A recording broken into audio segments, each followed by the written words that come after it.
Mr. Chairman, it's 6 p.m. and you have a quorum. Ready to go? Oh, we're on? Ready, so. And then we have the full member coming through. Not the full, but the last member comes. Okay, video. No, you don't have to.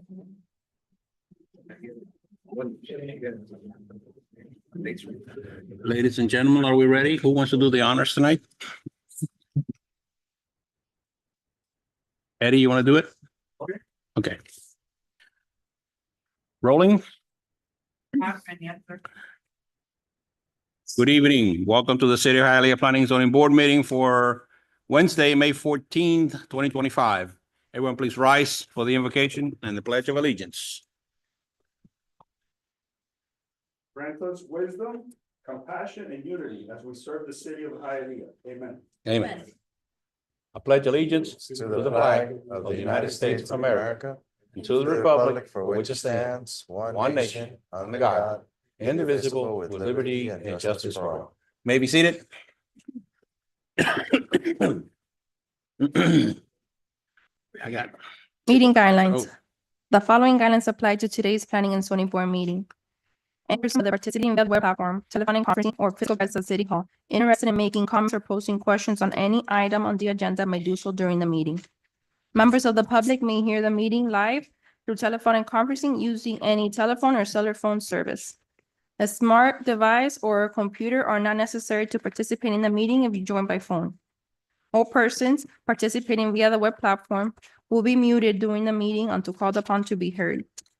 Participation through Zoom requires a computer or smart mobile device with a microphone or web camera. The participant may elect to participate in the meeting using audio only or appear through both audio and video. The video function of all participants appearing through video will be turned off until called upon to be heard. All lobbyists must register with the Planning and Zoning Board prior to item being heard. A maximum of 4 speakers in favor and 4 speakers in opposition will be allowed to address the Planning and Zoning Board on any item. Each speaker's comments will be limited to 3 minutes. Roll call. Mr. Perez? Here. Mr. Mason? Mr. Iglesias? Here. Mr. Jimenez? Here. Mr. Ulloa? Here. Mr. Santiesteban? Here. Mrs. Enriquez? Here. We have a quorum. Administration of oath to all applicants and anyone who will be speaking before the board on any item. Anyone and everyone, including those in Zoom, if there's any that's going to speak in front of the board, please stand. Raise your right hand. Do you affirm or swear to tell the truth before this board? ¿Usted jura o afirma decir la verdad ante esta junta? Thank you. Let the record show the answer was on the affirmative. Summary minutes or a copy of the audio file of the proceedings before the Planning and Zoning Board shall be prepared and submitted to the City Council before its hearing. The Planning and Zoning Board recommendations for the following public hearing requests will be heard by the City Council at a scheduled meeting of Tuesday, May 27th, 2025. LU1, small-scale map amendment from low-density residential to commercial. Properties located at 841 East 24th Street, Hialeah zoned R1, 1 Family District. Applicant Cesar Master Esquire. Thank you. Good afternoon, Cesar Mestre, offices at 8105 Northwest 155th Street, Miami Lakes, Florida. Thank you. Good evening. The property is located on the north side of East 24th Street, 2 lots east of the intersection with East 8th Avenue. The surrounding area exhibit a transitional character with a mix of commercial, multifamily, and low-density residential uses. Directly to the west is a commercial parking lot for Navarro Discount Pharmacy, designated commercial land use. To the north is a medical office, also designated commercial, operated by the applicant. To the east, the property abuts a 4-story multifamily residential building with a transit-oriented district (TOD) land use designation. To the south is a single-family residence with a low-density residential land use designation. The property itself, it's approximately 5,160 square feet and improved with a 1-story, 1,925 square foot structure, originally developed as a single-family home. The property is currently designated low-density residential on the city's land use map. The applicant is requesting to amend the land use designation from low-density residential to commercial in order to support the adaptive reuse of the structure as a wellness center that it will serve as an ancillary facility to the existing medical office to the north. The property is located within a service area pump station 11, which currently has available capacity, and the project is confirmed to be okay status with respect to sanitary sewer availability. While the wellness center will operate independently within the footprint of the existing building, the proposal is designated to complement the medical operation next door. The intention is to create a unified healthcare service offering under single operational control, pending the necessary legal coordination and approvals, including an alley vacation and a unity of title. An existing alleyway between the two parcels must be formally vacated in order to unify the properties through a unity of title and allowed a seamless operation between the medical and wellness function. In light of the surrounding context, commercial and multifamily uses directly adjacent, the proposal to amend the land use to commercial is consistent and compatible with the evolving character of the corridor and the planning goals for mixed-use development within the TOD overlay. The adaptive reuse of the structure avoids unnecessary demolition and introduced a needed wellness component to the area. Staff recommends approval of the land use amendment from low-density residential to commercial, subject to the following conditions.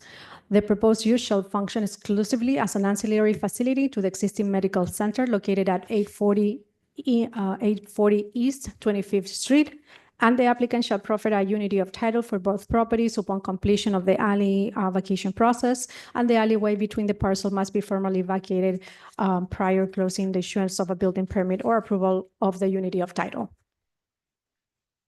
Thank you, Claudia. Mr. Mestre? Yes. Let me start with saying that we are okay with the conditions on the recommendation. As she said, this is properties over on the TOD overlay district on East 8th Avenue and 24th Street. I'm actually very familiar with this little piece of land. I represented the owners of the two buildings to the east, the TOD, which ended up being 4-story multifamily apartment buildings. And I always wondered what was going to happen with this little piece of land. I'll show you. As you see it there, it's the little sliver that's located between Navarro, the parking lot, and the 4-story apartment buildings to the east. And then behind it, to the north, is the medical center that's owned by the applicant. Next slide. Just showing you the land use and the zoning. As you can see, it's the only, almost the only remaining single-family residential zoned. And I'm going to talk about the zoning and the land use in one presentation, even though you have the rezoning and variances coming up a little later in the agenda. The next picture, and I think this is the most telling one. The one on the left side, as you can see, you have the 4-unit apartment building to the right. Then you see that little house in the middle, and then you have the Navarro parking lot on the left. When my client was doing the TOD for the apartment buildings, he's got 2 buildings there. They tried to purchase this, and the owner would not sell. So I always wondered what would happen to it. And it just so happens now we have the owner of the medical building behind it that wants to incorporate it into their medical practice over there. So what we're proposing to do is rezone it to commercial and change the land use to commercial so that they can have a wellness center on this house. It's not going to be demolished. They're just going to refit it to have a wellness center, which will have yoga classes, meditation classes, speakers come in for the patients of the medical center that come to the medical center with the vans that they provide.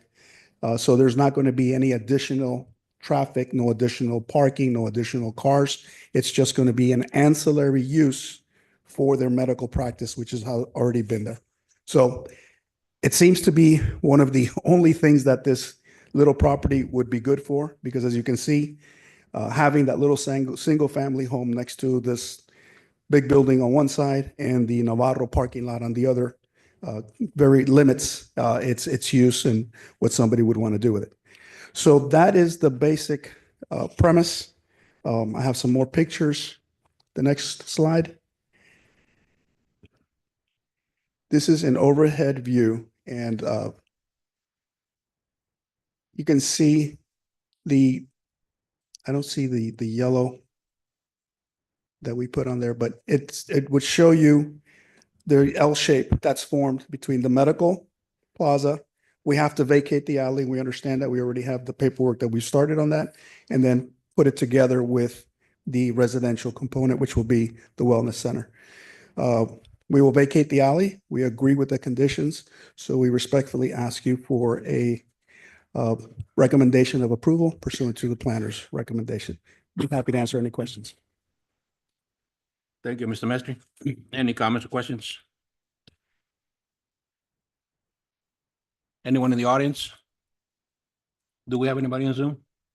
All right, closest to part of the public hearing. Pleasure of the board. Second. So we have a motion by Mr. Jimenez, second by Mr. Santiesteban.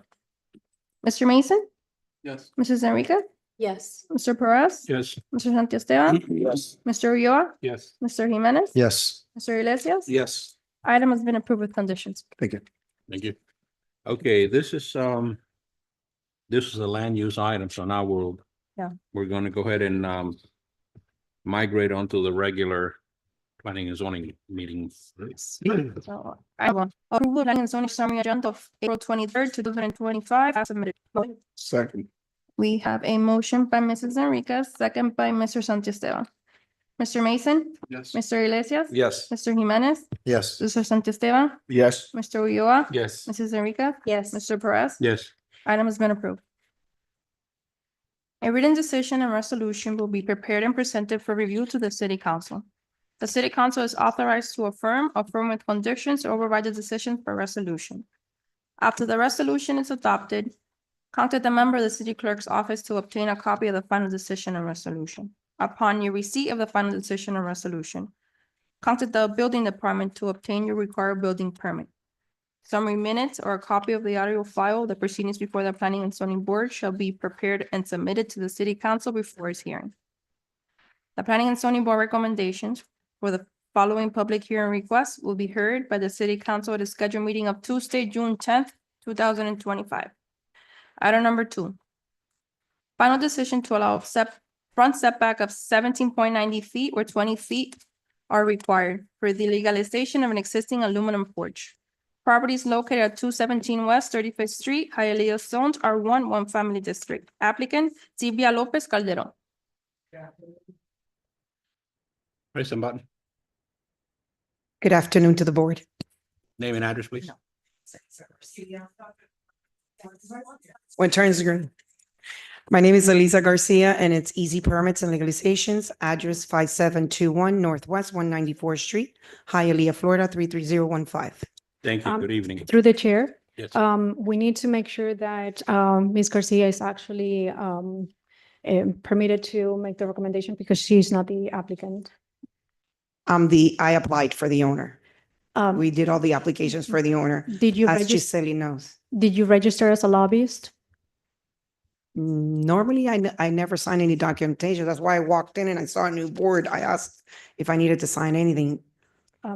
Through the chair, Mr. Attorney, can she sign the lobbyist form right now? No, she needs to apply for to become a lobbyist at the city clerk's office, pay an initial fee of $100 and then a $500 fee to be a lobbyist. The owner should be on her way here. Can we just move this? So then you can table the item, and then if the owner makes it before the end of the meeting, we can remove it from the table and it can be heard at that time. Perfect. Okay, you all heard it? Yes. Are you okay with kind of like postponing it until the owner gets here?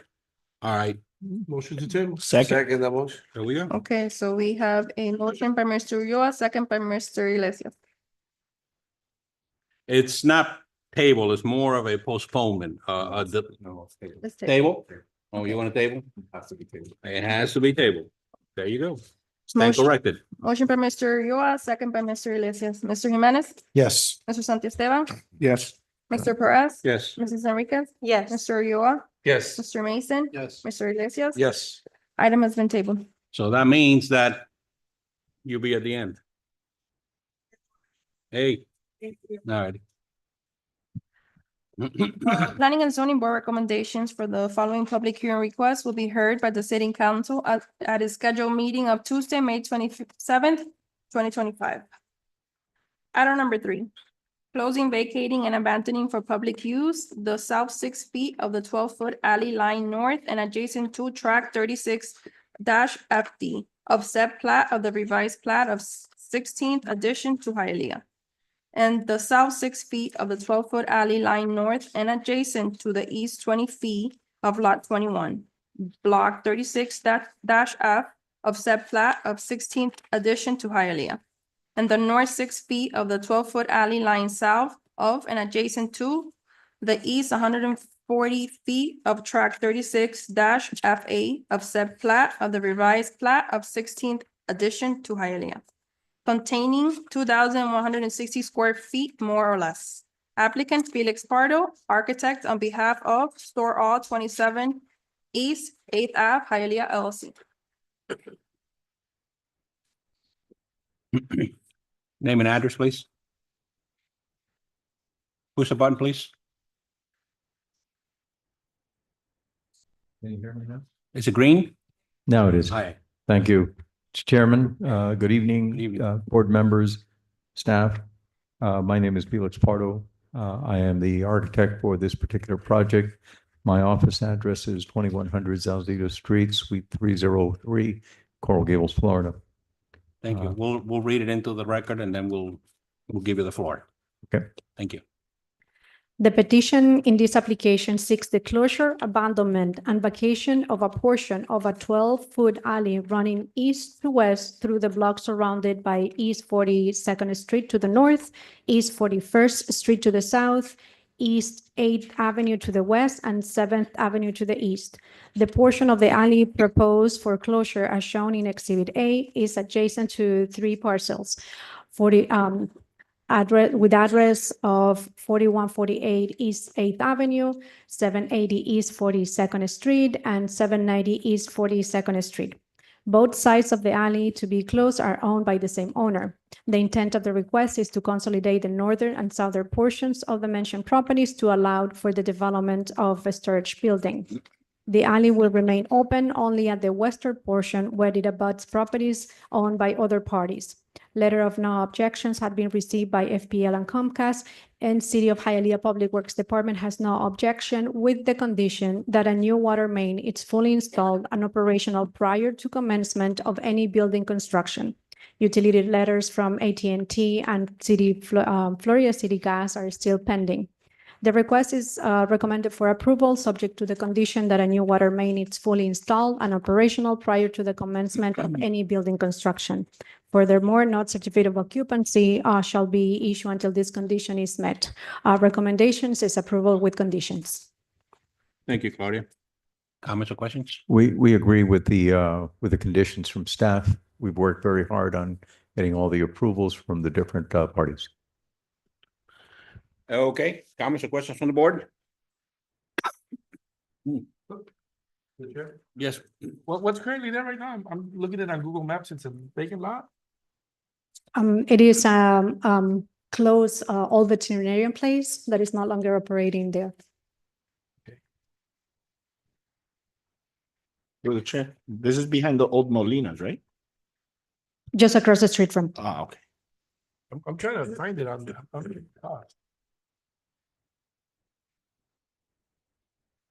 Is there plans to build anything on there right now? or- We have not received applications yet, so we don't have anything on record yet. Empty lot.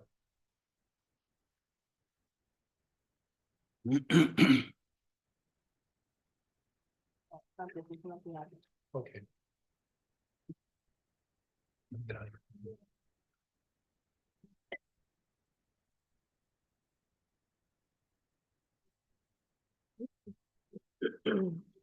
Which one will become again? Okay, now I know where you're at. Okay, thank you.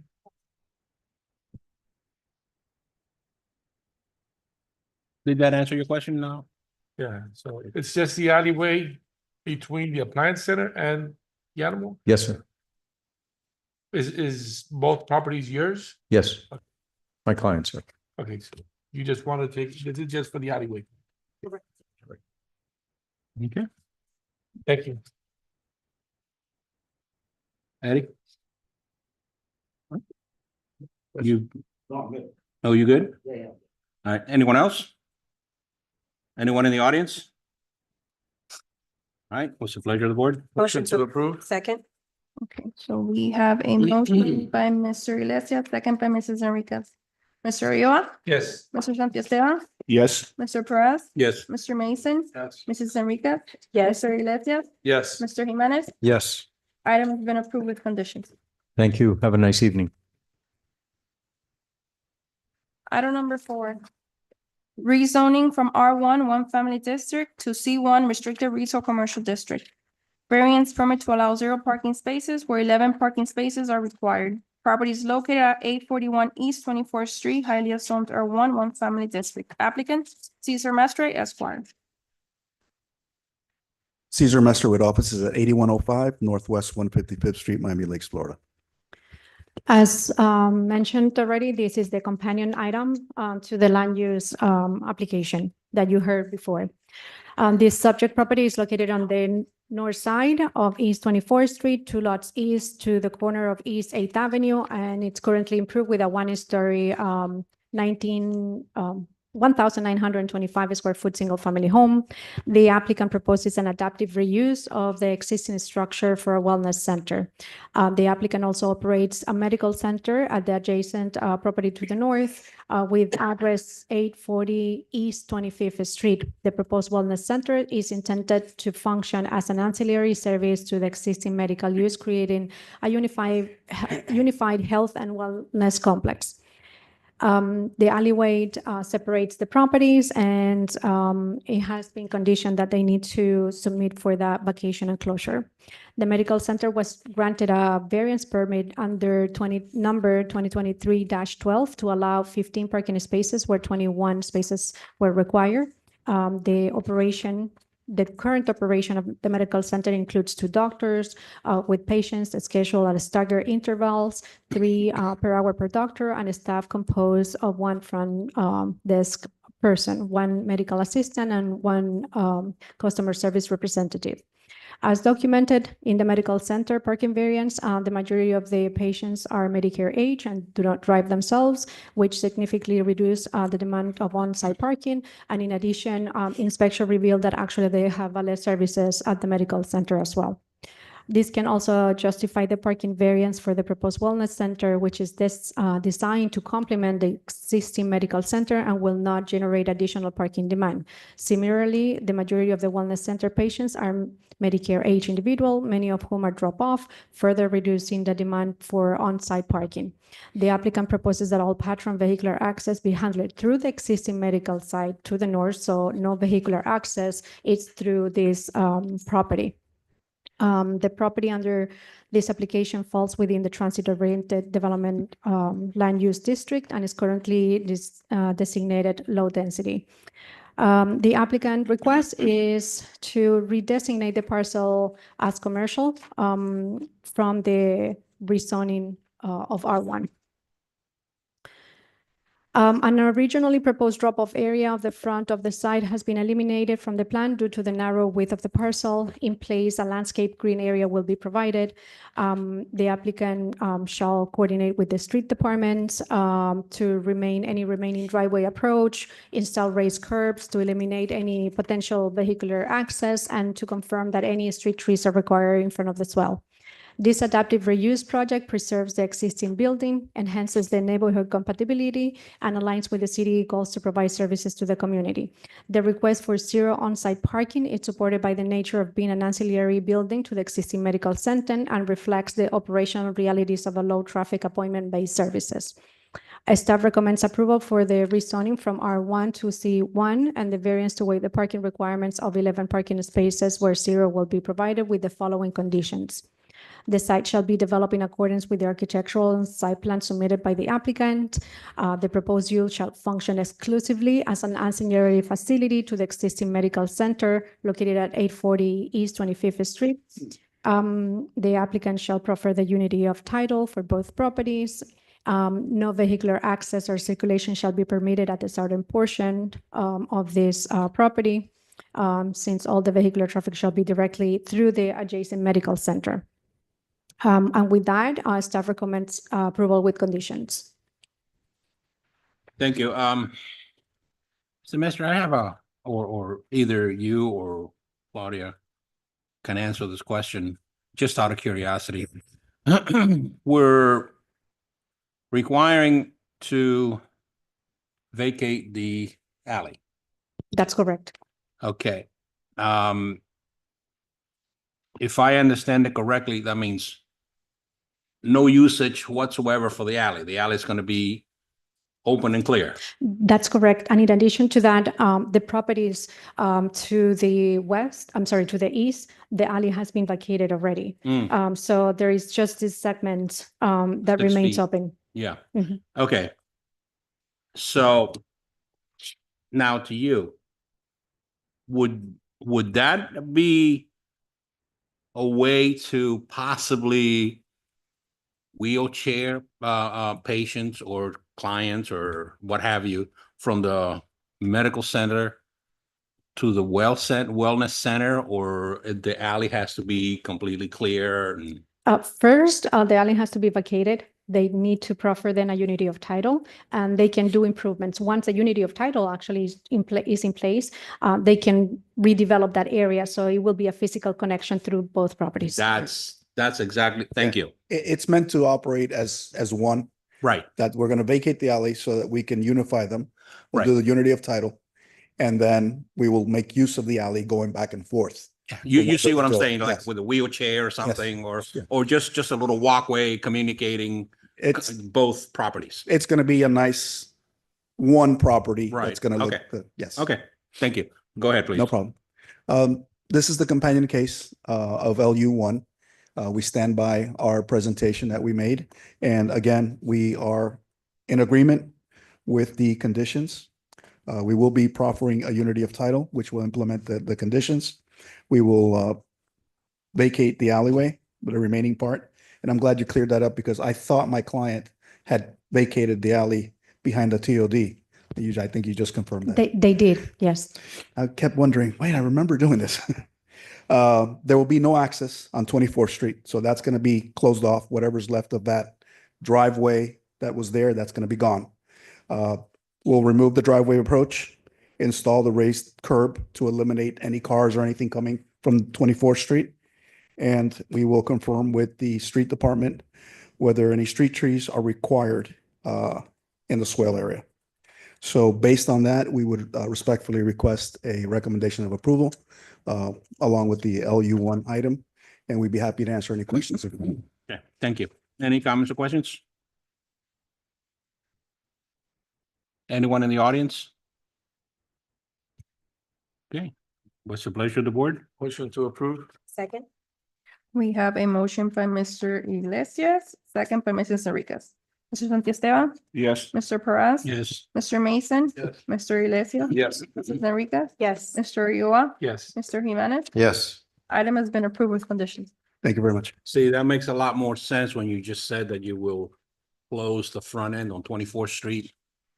And just everything, all the access will be basically from the back, from the, And you can thank staff for that. We had actually proposed one parking space on 24th, and Mhm. we kind of get together and they said, it doesn't make as much sense as it does now. I think it Right. works no, much better. it's, I can see it. Yeah, I and can see it works better for the neighborhood too on Right. 24th Street as well.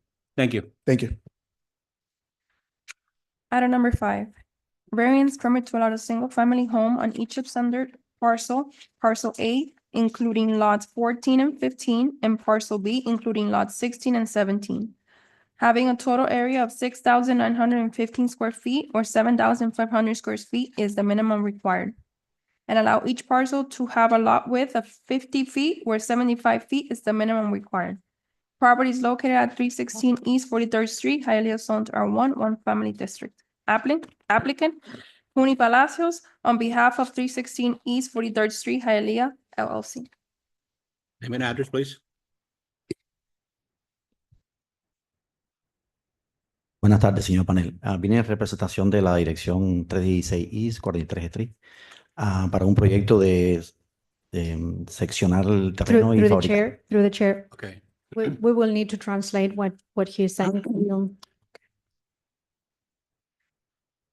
It's, no, what he's saying, yes. Ok. Buenas tardes, señor panel. Vine en representación de la 316 East 43 Street, Hialeah. Representation of the 316 East Okay. 43rd Street, Hialeah, LLC. We need your name and address. Dale tu nombre y tu Tu dirección. nombre y tu Ok, dirección. mi nombre es Uni Palacio y vivo en el 650 West 15 Street, Hialeah, Florida. And then tú representas la propiedad. La propiedad Ok. también.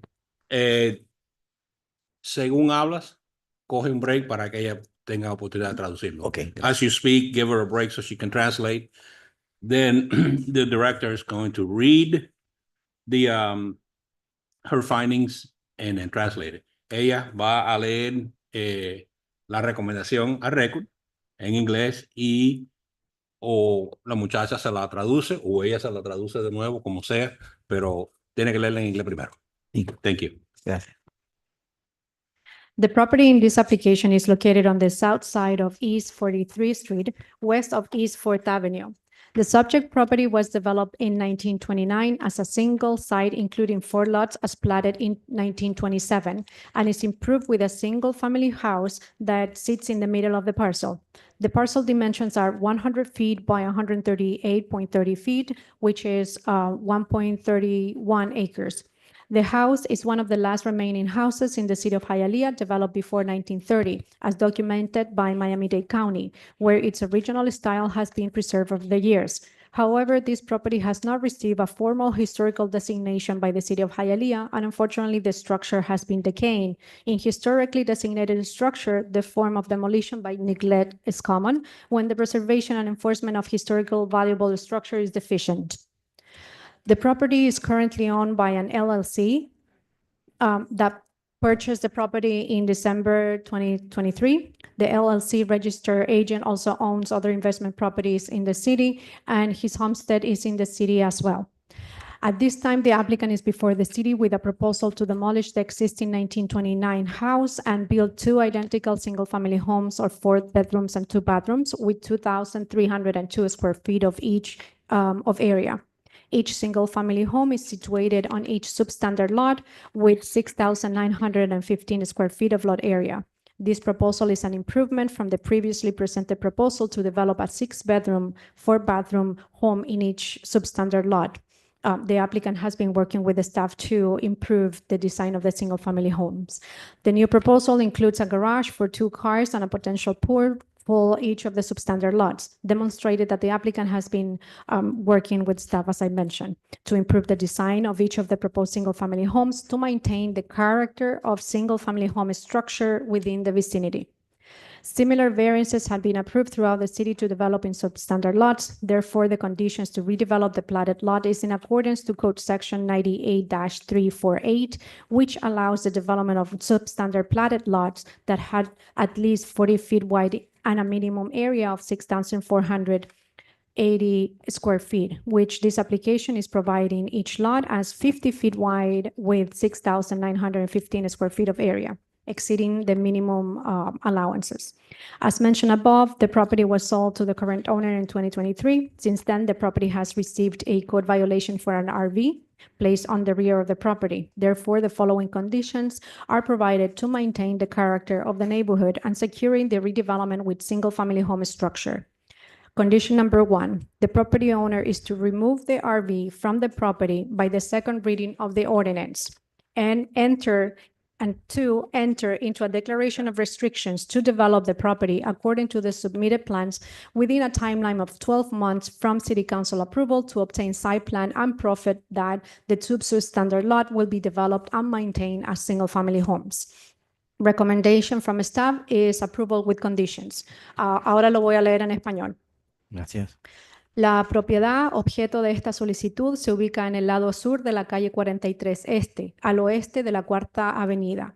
La propiedad en cuestión se desarrolló en 1929 como un solo sitio que incluía 4 lotes, según el plano de 1927, y se ha mejorado con una casa unifamiliar ubicada en el centro de la parcela. Las dimensiones de la parcela son 30 metros por 45 metros, un tercio de acre. La casa es una de las últimas que quedan en la ciudad de Hialeah, construida antes de 1930, según el documento por el condado de Miami-Dade, donde se ha conservado su estilo original a lo largo de los años. Sin embargo, esta propiedad no ha recibido una designación histórica formal por parte de la ciudad de Hialeah y lamentablemente la estructura se ha deteriorado. En la estructura designada históricamente, la demolición por negligencia es común cuando la preservación y el cumplimiento de las normas de una estructura histórica valiosa son deficientes. La propiedad actualmente pertenece a una corporación que la adquirió en diciembre del 2023. El agente registrado para esta corporación también posee otras propiedades de inversión en la ciudad y su residencia también se encuentra en la ciudad. Actualmente el solicitante se encuentra ante la ciudad con una propuesta para demoler la casa existente de 1929 y construir 2 viviendas unifamiliares idénticas de 4 dormitorios y 2 baños con una superficie de 2.302 pies cuadrados. Cada vivienda unifamiliar está ubicada en cada lote con una superficie de 6.915 pies cuadrados. Esta propuesta mejora la propuesta presentada anteriormente para desarrollar una vivienda de 6 dormitorios y 4 baños en cada lote. La nueva propuesta incluye un garaje para 2 coches y una posible piscina para cada uno de los lotes, lo que demuestra que el solicitante ha estado trabajando diligentemente con el personal de zonificación y planeamiento para mejorar el diseño de cada vivienda unifamiliar y mantener el carácter del área con viviendas unifamiliares. Variaciones similares han sido aprobadas en la ciudad para desarrollar en lotes deficientes. Por lo tanto, las condiciones para reurbanizar los lotes parcelados están de acuerdo con la sección del Código 98-348, que permite el desarrollo en lotes parcelados deficientes que tienen al menos 40 pies de ancho y un área mínima de 6.480 pies cuadrados. Esta solicitud proporciona a cada lote de 50 pies de ancho con 6.915 pies cuadrados de área, excediendo las asignaciones mínimas. Como se mencionó anteriormente, esta propiedad se vendió al propietario actual en 2020 y desde entonces ha recibido una infracción del código por una casa rodante ubicada en la parte trasera. Por lo tanto, se establecen las siguientes condiciones para preservar el carácter del vecindario y asegurar la reurbanización con estructuras de vivienda unifamiliar. El propietario debe retirar la casa rodante de la propiedad antes de la segunda lectura de la ordenanza si es aprobado. Y tiene que presentar una declaración de restricciones para desarrollar la propiedad según los planos presentados en un plazo de 12 meses a partir de la aprobación del ayuntamiento para obtener una aprobación de site plan y proponer que los 2 lotes se desarrollen y se mantengan como viviendas unifamiliares. Con estas condiciones, staff recomienda aprobación. Thank you, Claudia. Hace un mes ya se eliminó el tráiler que estaba en la casa. He says that it's been about a month that he already took the trailer out of the property. Just make sure that your code violation is closed. Solo asegúrate de que tu caso de código sea cerrado porque todavía está activo. Okay. Okay. Comentario. Comments. No tengo comentario, si me lo aprueban. Questions? Preguntas? No. No. Okay. Just wanted to make sure that you understand and you also agree with the conditions regarding the declaration of restrictions. So quiero asegurarme que usted entiende la declaración y las restricciones que tienen que estar impuestas en las propiedades. So, como le leí anteriormente y se lo voy a repetir, que usted debe presentar una declaración de restricciones, que es un documento legal, para que se desarrolle la propiedad con un tiempo de 12 meses. Usted tiene que obtener ese site plan y esa aprobación con 12 meses y entrar en una restricción que la propiedad se desarrolle y se mantenga como una vivienda unifamiliar. Está bien, correcto. Es decir, tengo que presentar ante los 12 meses los planos para la ciudad para abrir el permiso. ¿No? Correcto. Sí, sí, claro. Y entrar en la restricción que las casas se van a mantener como unifamiliares. Correcto. Okay, I have a question. Does he have some kind of site plan or future floor plan or something? Yes, he does. So within your package, you have the proposal that he submitted. Yo traje en grande, si lo quieren ver en grande. Nosotros le dimos copias. Ah,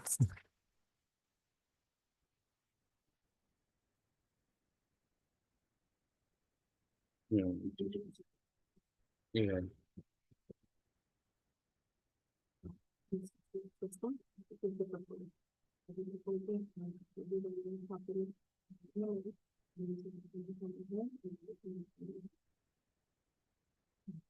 Through the chair, Yes, sir.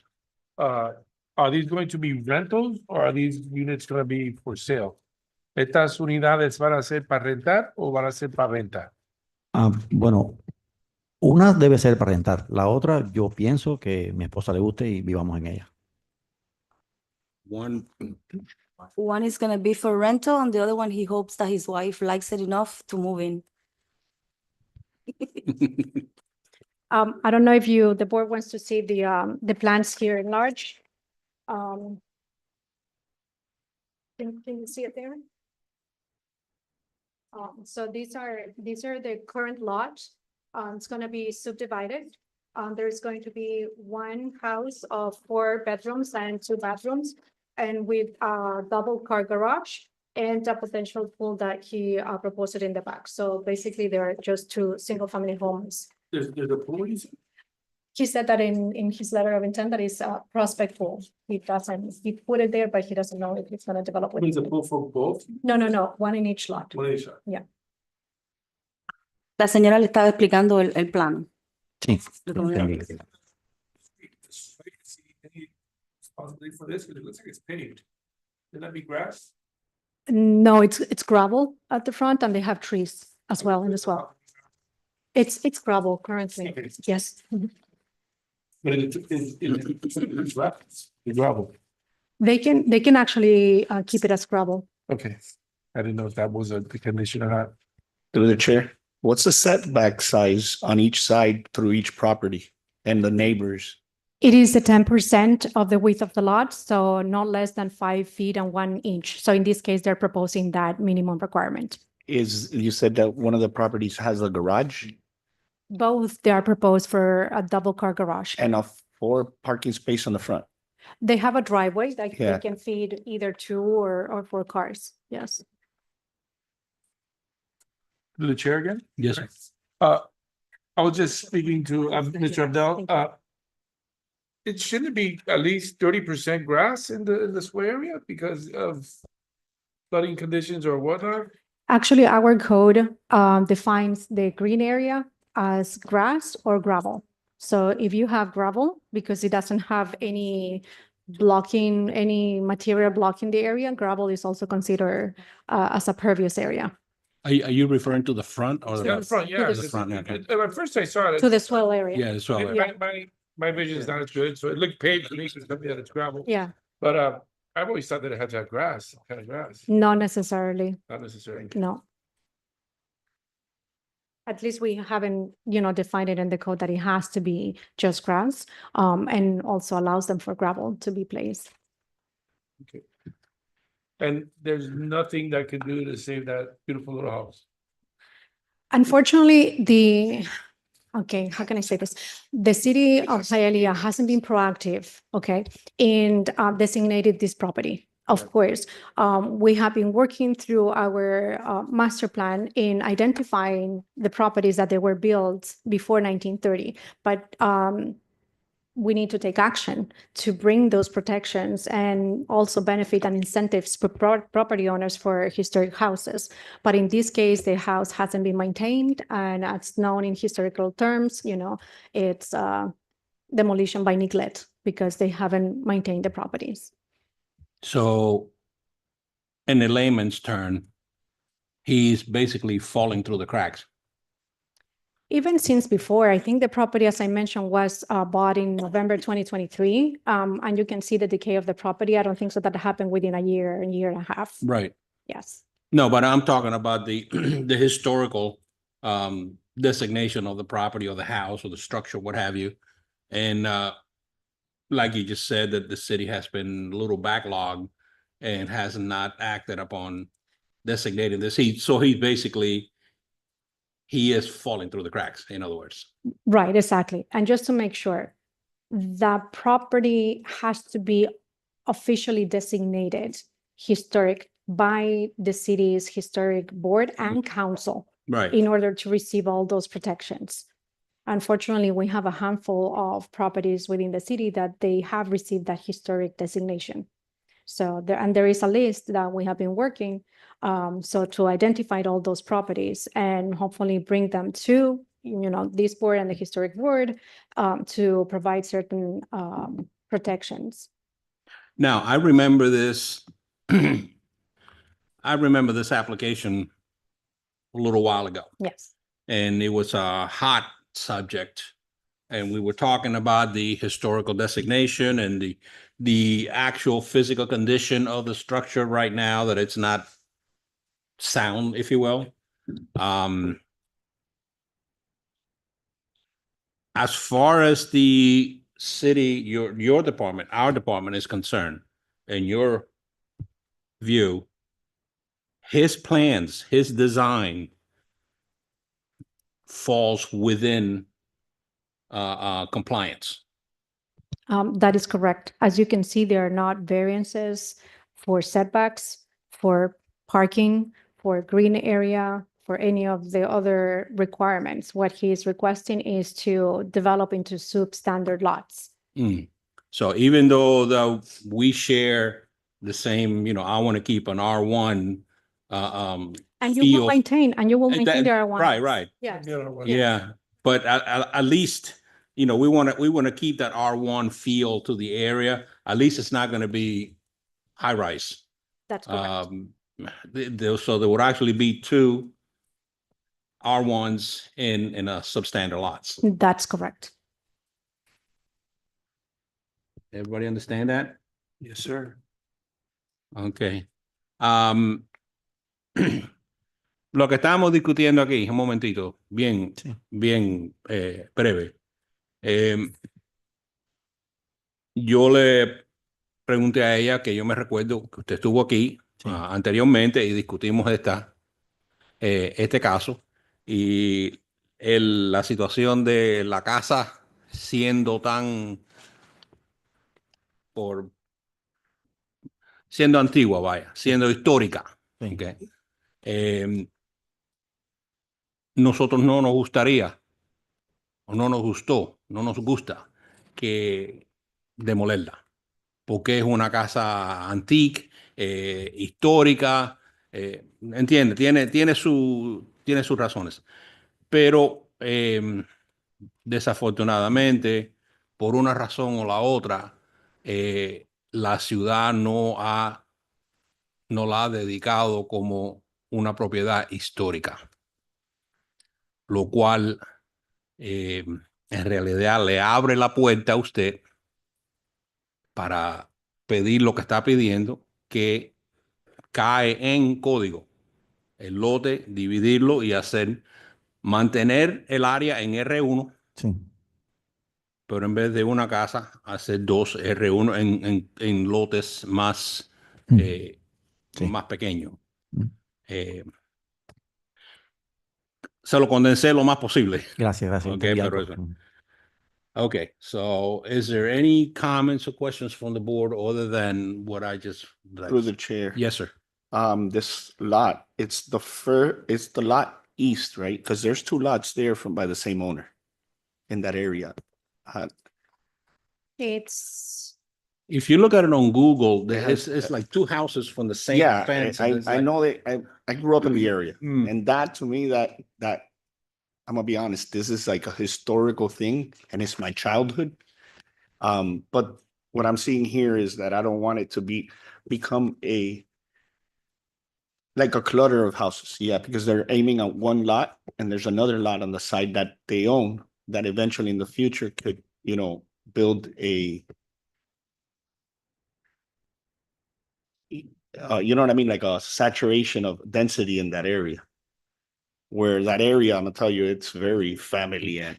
And just to the record, the density, as you mentioned, this is the lowest density that they No, could no, have. yeah, This is I a single understand. family home, so I'm just just, trying to Right. prevent people, efficiencies or anything like that, in the future, like opening a can of worms. That's what I'm saying. that's definitely why we went back to the drawing board and we asked actually the applicant to completely modify the site plan and the design of the house, because previously we have seen it as that subdivision can occur. Right now, with the introduction of a garage and all the other amenities that he's looking into it, it provides for the ambience of a single family home. ¿Ustedes son dueños de la propiedad al oeste? Sí, Entonces las dos casas de mismo color con con la cerca de reja negra, los dos edificios son ustedes. sí. Okay, so they do own both houses. Yeah, okay. Protected by that black wrought iron fence, which Mr. Oyo was talking about, the gravel and the swale and all of that. So yeah, I do see your point that come tomorrow, Yeah. they'll come back and do the same thing. And then now you're going to have 4 units where 2 existed. And through the chair, that is one of the conditions also that we, require from the applicant, that he will have to enter into that declaration of restrictions to develop the 2 substandard lots as, only 2 familiar houses. So that it will be even before this ordinance is adopted, he will have to provide that document. Okay, of this particular This lot, affecting, yes, this. the one lot. to the west, that's not in play right now. No, So we're not even going to visit that, correct. That is not a property that is being questioned or be. although they own it, and Even though they own it. and Eventually. eventually it will come back to us. We have to address, Yeah, we we have to address the conditions of yeah, this yeah. property right now. As somebody once said, look at the application. Okay, brevemente, estábamos argumentando aquí que ustedes son dueños de las dos casas y esta aplicación para la casa al este, el diseño que hizo usted corresponde con los códigos, corresponde con, en otras palabras, cabe como un guante. Gracias. La preocupación es la casa al oeste, la próxima casa. Eso aparte no tiene nada que ver. ¿Ah? Digo que es una propiedad al lado, ¿no? Sí, el vecino Sí. para el oeste, las dos casas que están pintadas las dos del mismo color, Sí. bajo la misma reja y todo eso. La preocupación es que mañana usted regrese y pida o lo mismo. No, porque es 50 de ancho, no se puede. Es 50 de ancho. No se Okay, puede. so, He says that he's not gonna come back to ask for the 50. so the lot is not wide enough. Yeah, No. yeah, it's probably just one. I'm looking at the sky view, yeah, he's right. What was that? It's not big enough to put. That two is, there. that is correct. It is not a wider as the 100 feet. This is the one next door that is not, for the hearing tonight is only 50 feet wide by 138. Okay. Through the chair. Yes, sir. Yeah, my concern here is that we don't have lots this big anymore, single family homes, and we're like dividing them. Like that's like I'm feeling the feeling of Mr. Ulloa. And just because the historical board has dropped the ball and it qualifies for, a historical designation, I feel a little uncomfortable approving this. El señor dice que lo único que le preocupa es que esa zona no tiene lotes tan grandes y que ahora se van a dividir los lotes y se va a perder la casa histórica que hay ahí. Es su preocupación. En la zona, en la casa que está, por ejemplo, la que está detrás, es de 25 cada una. Pero en mi calle hay 60, 28 casas, de las cuales creo que solamente 3 tienen 70, el resto tiene 60 y 4 o 5 tienen 50. Ok, deja que yo lo traduzca. Ok, fuiste muy rápido. Ok, él dice que en su cuadra hay aproximadamente 28 casas. Ah, in English. Yes. He said, no, I'm confirming with him. Oh, you're translating. Yes. He said that around his area, there's approximately 28 houses that have like about 60 feet. I don't know if I'm right or wrong. And right behind his property, there's 4 lots that have 25 each, which we can see in the screen. But Okay, I the don't one think from the there's any bottom. property with 138 Through the chair. feet. Sorry. After, Yeah, sorry. are you finished? Yeah, no, that I'm saying that there's no other property in the area with over 100 No. feet in like width. It's No, but if huge. you look just to the south, those four homes there, they're all, I mean, there's a shame. I mean, Eddie? Is the property currently rented? El señor está preguntando si la propiedad está actualmente rentada. Sí. Sí, yes. Through the chair. Yes. If the property is rented, then how could they rent a house that is not structurally safe? El señor está preguntando que si la casa está rentada, ¿cómo pueden rentar una casa que no está estructuralmente asegurada? Espero que el proyecto empiece rápido, pero no está muy segura. Pero por ahora, He says that the structure is not very secure, but he hopes that this project starts soon. So there is not a safe, unsafe structure designation yet by the building department. However, it hasn't been maintained properly. Through the chair, the RV, the violation on the RV, was it rented also? Were they using it as a rental thing? no. Well, because I see the canopy extracted, like if somebody, como si hay alguien. No era rentado. The RV was not rented, he said. Thank you. Okay. Does that answer the board's questions? Yes, sir. All right, let's open the floor to the audience with comments or questions. I know that it's Ahora habrá que couple of abrir the el piso neighbors para here. si alguien tiene algún comentario o algo que decir que venga. Name and address, please. Good evening, David Perez, 322 East 43rd Street, directly to the east of this property. I am the next door neighbor. Right. I have lived there for the last 24 years. And I can tell you my entire time there, even previous owners, aside from the gentleman, all of the properties have been rented out. Every single unit on that property has been rented out. Okay? And I don't want to get into a he said, she said situation, but I can tell you, having lived there for 24 years, every single unit on that property has been rented out, including the mobile home. Okay?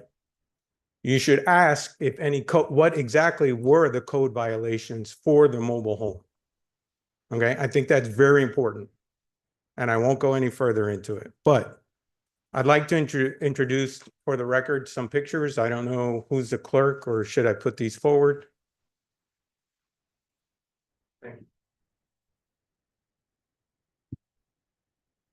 I only made one copy, so if they could just be shared through the board members, I'd appreciate that.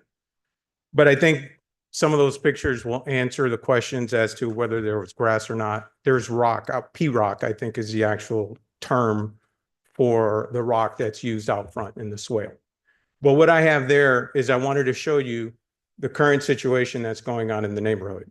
And Mr. Chairman, as you said, there was a previous application, and before that, if you want to go back a little further, there was another issue down the street with the cafeteria and the impact that that would have on the neighborhood.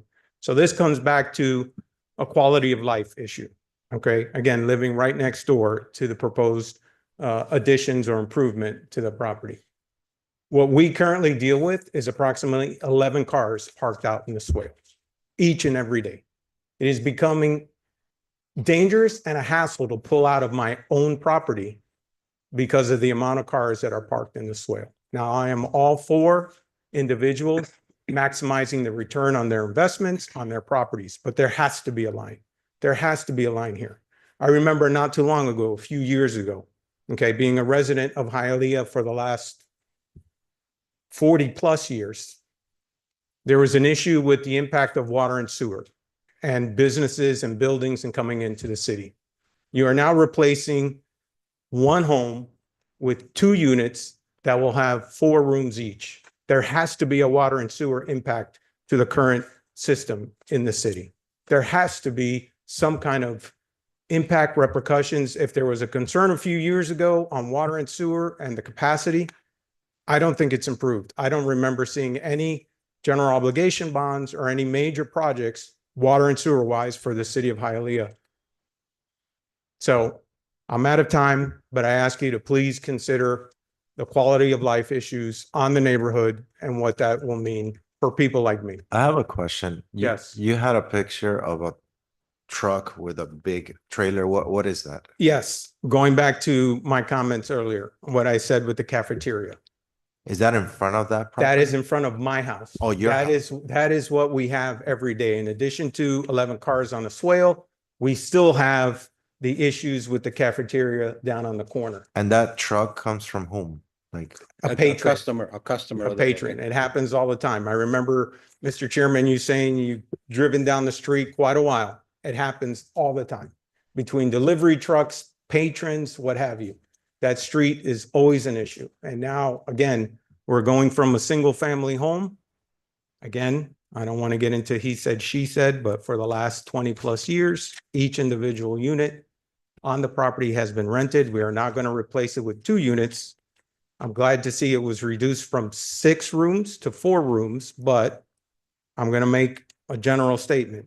If 4 individuals happen to only live in those homes, I would be surprised. It is the city of Hialeah. Okay? It's Thank you. never just 4 individuals. Thank you. I do have to say one thing. Typically, I take issue with when someone brings up quality of life, because they use that term as very loosely. But in your case, man,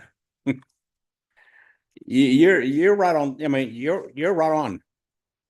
Especially the issues from the traffic and the let's just say that the cafeteria at the end. They come in to get their stuff and they do. I've seen them park in front of your house. The lawn guys, the tow truck guys, commercial vehicles, U-Hauls. I mean, I've seen it perfect. You know that I have waved at you as I drive by your house. Okay, so I'm very familiar with, and I do feel for you that quality of life does hit here. So, And if I can just add real quick. say it. I'm sorry, if I could just add real quick. One of the pictures, that black pickup truck that's parked, that's right at my driveway swale. It is right. Sometimes it's on my swale, on my driveway, on my entrance. So, I want to mention that because I think it's important. Because again, we're now going from a single family home to now 4 rooms in each individual unit. So, That pickup truck is on the property that he currently owns. yes, that's in the swale. Okay, thank you. Would anybody care to translate this to the gentleman? And one last question, David. Yes. Was that Pete Rock always there on the swale? Well, they have grass in front of their swale. No, not David, the house is in question. Yeah, there's the P-Rock is somewhat new in the last, the previous owner did put it down, but there was grass a long time ago before the gentleman who owned the property passed away, and then it was left to his wife. When the wife assumed the property on her own, she did put in P-rock because just for maintenance, it was too much for her. So she just put in the P-rock. Got it. It seems that everybody in Hialeah likes your, that area there, so, Grass. okay. Okay, Yumai was gonna generally translate, yeah, un momentico. a vamos- general El translation. señor es su vecino al este. Él solo estaba generalizando su preocupación de la cantidad de tráfico que ya existe en la zona y que puede existir más aún cuando este proyecto se realice, por la cantidad de cuartos y lo grande de las unidades. Eso era básicamente lo que él estaba hablando. Ya. Yo estoy de acuerdo en cualquier inquietud que tenga cualquier vecino, poder comunicarme y resolver el problema. He says that Pero- he's happy to address any of the issues that any of the neighbors may have. Cuando tuve esta propiedad, venía desde con una cerca pegada a la acera. When he purchased that property, there was a fence right next to the swell area. Si yo remuevo y hago driveway, Ujú. obviamente tengo espacio para que esos carros estén dentro. If I remove the driveways, he's gonna have enough space to park the cars, and it's not gonna be an issue. Ok. Vamos a dar una oportunidad a los otros vecinos. State my name. Name and address, please. You know the drill. Teresa Mejidas Perez, 322 East 43rd Street. I understand that the rock where it's at, for many years, there weren't people parking on there. And for so long now, there's so many cars. Sometimes on the weekends, they have guests. So it goes from maybe 11 to 14 cars. When you park every day on there, you're pounding it all down. So when it does rain, where does the water go? It's not aerated. It's just impacted from the weight of all the cars. That's the first comment I wanted to make. And the second comment I wanted to make was that I've been to the house just recently. One of the people that rent from him is a beautiful gentleman, came over to my house because there was a pigeon that was in my yard, and I was afraid that it would get hurt by one of my dogs. And he came over and he actually saved his life. He took it to a farm to make it better. But anyways, I was able to go to his house, knock on the door to ask for help. And I saw all the family members sitting in there. The house seems to be fine. Maybe it does need some work, but it's not like there's water coming in and, there's broken windows and doors. The house functions. I saw family members sitting and watching TV, several of them. And the other thing I want to say is, where does this stop? If there is another person that does this, there's so much traffic on our street right now. So now you're adding 2 more houses with more drivers.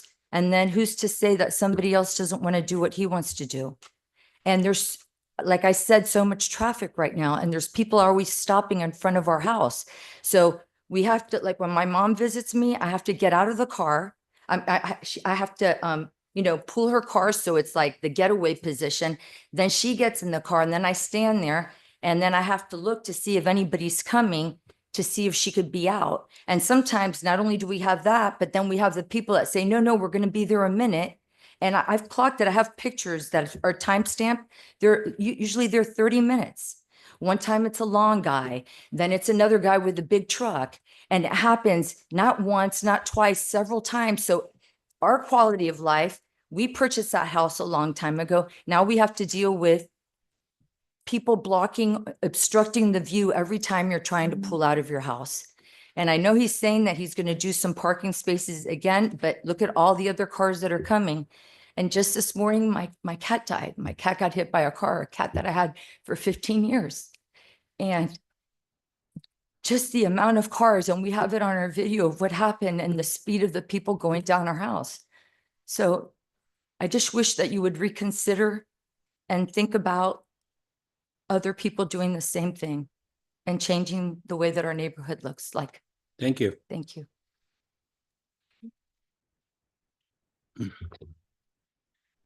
Ok, la señora básicamente explicó también que tiene preocupación por la cantidad de tráfico que hay en el área. También expresó su preocupación porque dice que ella conoció al vecino que actualmente vive ahí y que entró a la casa y que la casa sí está un poco deteriorada, pero no está cayéndose. So que no ve la necesidad de tumbar la casa y hacer un proyecto. Okay. Para su preocupación, Okay, one more. Entonces después. Okay. ¿Te quiere hablar?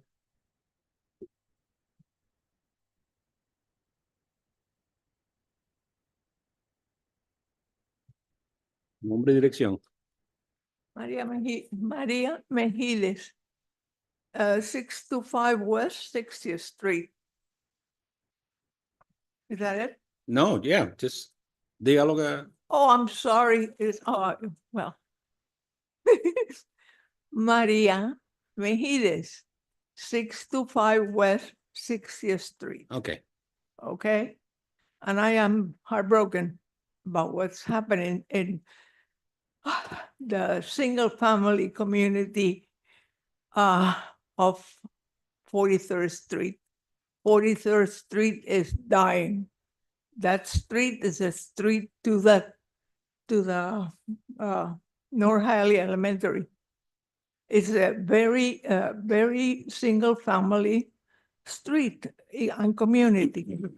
And I see this morning a car killed her cat. The traffic is ridiculous. When I drive there, I'm afraid. And then this next door property to my daughter, I just can't get into her property because it's always cars and cars and cars. And then some of the cars even, well, whatever. This is, and the rain, they don't have a green area. They don't have I am very disappointed that we can take one property that is a home and convert it into two parcels with two houses in each part, in those, and allow them to have, how many bedrooms did he say? 4 and 4 is 8 bedroom, right? And then in those 8 bedroom, how many people are gonna live there? At least 8, or maybe whatever, 16 or whatever, It's they have multiple kitchens. So that is not a single family. Excuse me, I'm too old and I get emotional because I moved to Hialeah in 1960, so I've been here for 65 years. And what I see now, it breaks my heart. So let's keep this East 43rd Street community single family, not an investment for a business, for a limited liability company, which is what it is. That's a business. That's not a single family. Mm-hmm. It's not. Not in my opinion. Okay. Thank Sorry, you. I get emotional. No, I'm thank you. Very sorry. Thank you. There's one thing that I, excuse me. One thing that I need to point out, which we discussed just briefly, and with Mr. Yoa, we kind of see eye to eye on that. We don't want to get rid of the R1 single family homes. We want to keep the big lots, the big houses and stuff. However, this lot is large enough where legally it can be subdivided, right? And it can accommodate 2 structures, single family structures. So it still maintains the single family home aspect of the area and the parking will be contained within the property. Now, just out of curiosity, excuse me, I got this it's tickle in my throat. Would staff or the board, can we recommend or condition to, if it goes through, by the way, to not park in the swale and keep the parking restricted to the inside property? Do we have the power to do that? Through the chair. Yes. So as a point also for the existing conditions, the property doesn't have a driveway, meaning Right now, right now, the Correct. existing conditions, the property does not have a driveway. Our zoning code was established, of course, after 1929, when the property was developed. right, So the two parking spaces within the private property were not required. So people back then used to have only one car per family. right. So they would park on the swell, okay? So that's why within the project that they are proposing, they have a driveway, they have a connection, and they have also a garage. So that is the differentiation, that something that it was old, that it doesn't fit within the current requirements. Well, and I understand it 100%. My question is, but then again, knowing my people in Hialeah, okay, can we condition, if you will, that there will be no parking in the swale? If this application goes through, that it will be stipulated that no parking in the swale, parking strictly within the property. Yes. Okay, so. Okay, Can you request that? Can you request that? If he accepts the condition, yeah, you can, No, I'm not accepting anything. No, no, no. No, I'm just asking. No, ma'am, I'm saying, Whether you are, with the city, with the code, the ordinance or whatever, can the city request no parking in the swell area? the city can request anything. It's up to the applicant whether or not he wants to accept the condition, or not. and if he doesn't, then if it is part of a condition, okay, and if he does not comply with the condition, then you have, code enforcement, you have police, you have, you have all the means, but I want you to see where, where our point of view here. The application does have validity. It has merit. It complies with requirements. I'm just trying to throw a little out there to not allow parking in the swale, which will, as that picture of that truck. Question to the chair, Claudia, is parking allowed in the swale? I don't, Yes, it is. Yeah. It is, parking is permitted Permitted, in the swell. So you can stop in your house, in your swell, but it shouldn't be used as, the requirement parking for that single family home. Right. So you can stop by. so if you would, you required a certain amount of parking, correct? That parking, you can put it into the declaration of restrictions as saying the parking has to be the required parking has to be within the Within the property private property. and not on On the swale the area. swale. Excuse me, the parcels are substandard. They're not by the code, they are substandard. They're not the But- way but- all of them, so. But they meet the minimum size. Standard. They meet the minimum size to put two buildings with parking inside. in front of the building, the parking in front of the building? In the Not in the property. swell area? Not in the swell, in the property. And Well, that's, does he have room? No, I've see- seen those plans. I don't know. that's, okay. I haven't. This, all of this is new. I Uh, still, Mr. Perez? I am very, She's gonna, let me look at this and then I'll sit down. Through the chair, yes, sir. wasn't there a law passed that rental, homes for rental should not be allowed to be owned by LLCs or something like that, I heard? No, sir, not to my knowledge. That's when I heard something like that, that was gonna be passed, Not to my knowledge. I'm gonna go ahead and, LLCs. It's Try and translate it's a a little bill bit. that it was discussed, but Eh, it hasn't been passed. voy a to my knowledge. tratar de machucarte un poquito lo que No pasó. se preocupe, yo entendí perfectamente todo lo que habló. ¿O lo entendiste todo? Perfecto. Quiero argumentar con respecto a eso. He understood everything that was spoken, but he wants to say something else. My concern is your application is good. I'm working. Your application is good. I'm working with the It neighbor. no affects worries. the neighbors. I'm working with the neighbor. Ok, yo creo, si la calle es intensa, no depende de mí el tráfico de esa calle. He Lo que- believes that if the traffic on the street is really bad, it's not really his fault. Right.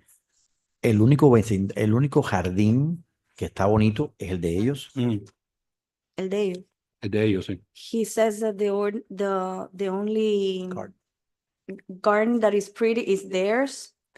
Cuando haga mis proyectos, esa área mía la haré igual que la de ellos. As soon as he starts working on his project and he's finished, he will make sure that his garden looks as pretty as theirs, Para que haya más área verde y menos carros hacia el frente. so that there's more green areas. Y la señora al salir de su casa, pues obviamente no va a tener obstáculo para salir. And she's not gonna have any obstacles to get out of her Ustedes. house. De ustedes no pueden controlar la cafetería. Correcto, la calle no, pero Right. que cuando ellos salgan de su casa, pues no lo obstaculice nadie porque tiene su jardín a la derecha, mi jardín a la izquierda. Okay. He's gonna make sure that his garden is to the left, so she has no obstructions to get out of her driveway. Okay, thank you. Now that you've seen the plans, do you have a better view of what we're dealing with? Okay, still doesn't change your mind, but. Okay. Alrighty, so closes the part of the public hearing. Is there anyone else? No, closes the part of the public hearing. Any more comments or questions from the board? Yeah, I have one more question. Yes, sir. Would it be a little bit more, I guess, less aggressive if instead of a 4-bedroom home, maybe a 3-bedroom home that might be more compact and it wouldn't be such a substandard lot, it would fit a lot better into the lot?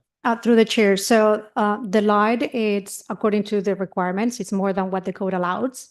So they're meeting that. The number of bedrooms, the structure is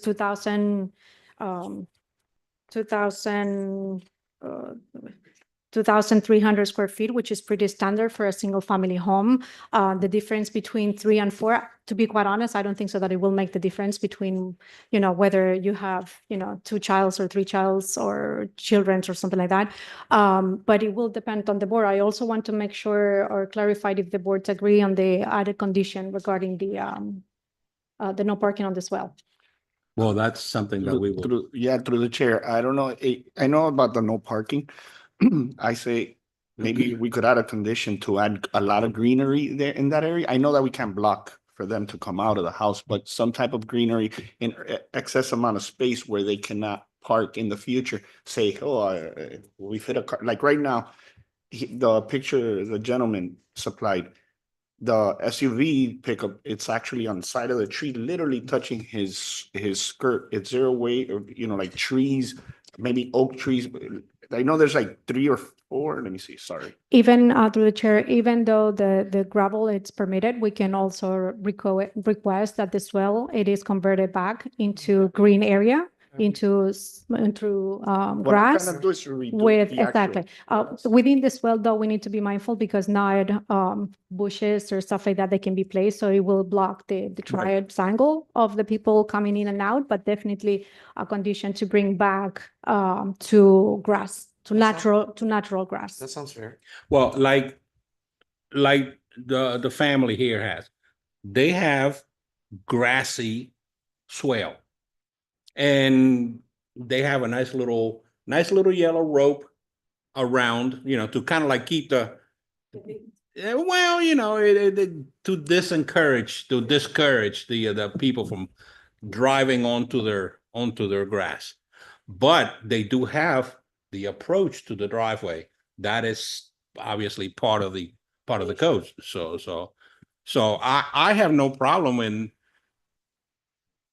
copying what they have, just a nice green swale with the driveway approach.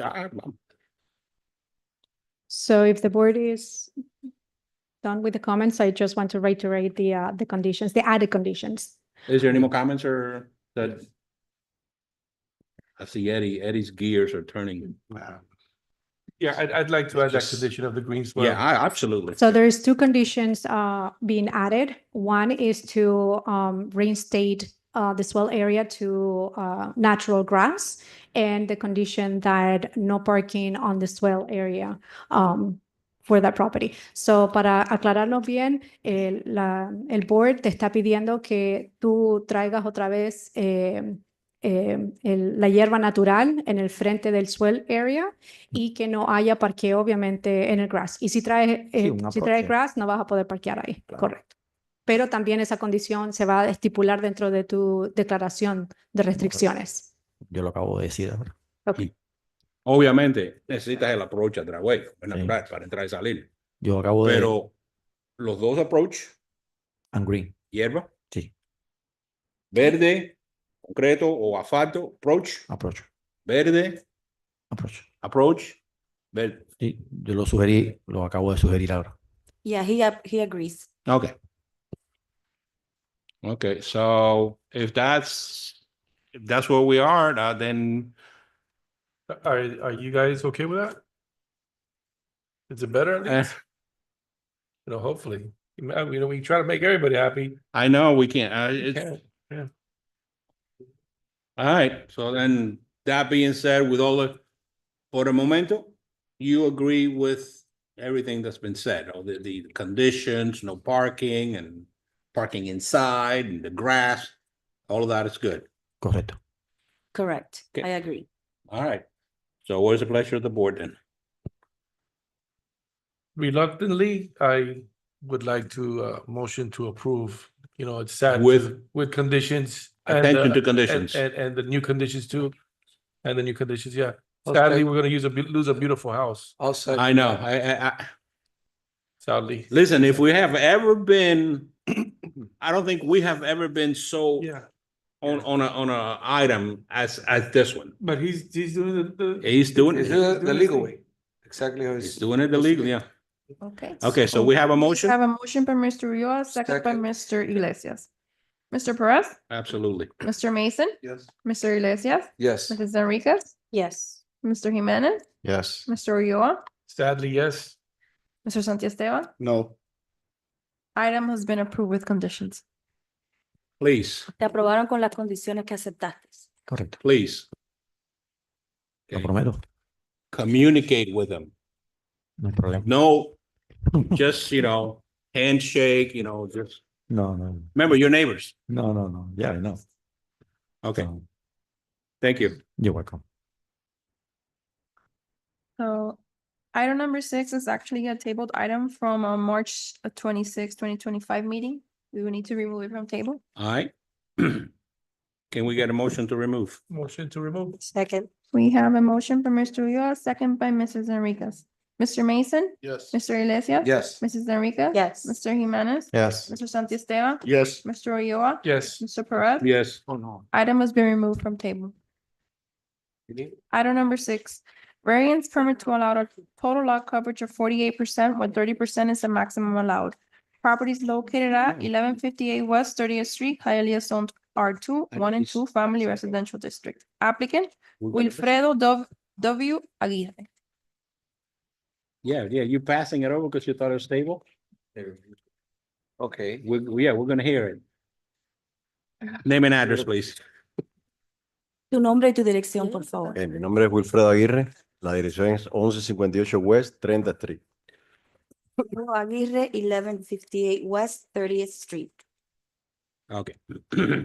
This property is located mid-block along the south side of West 30th Street between West 11th Avenue and West 12th Avenue.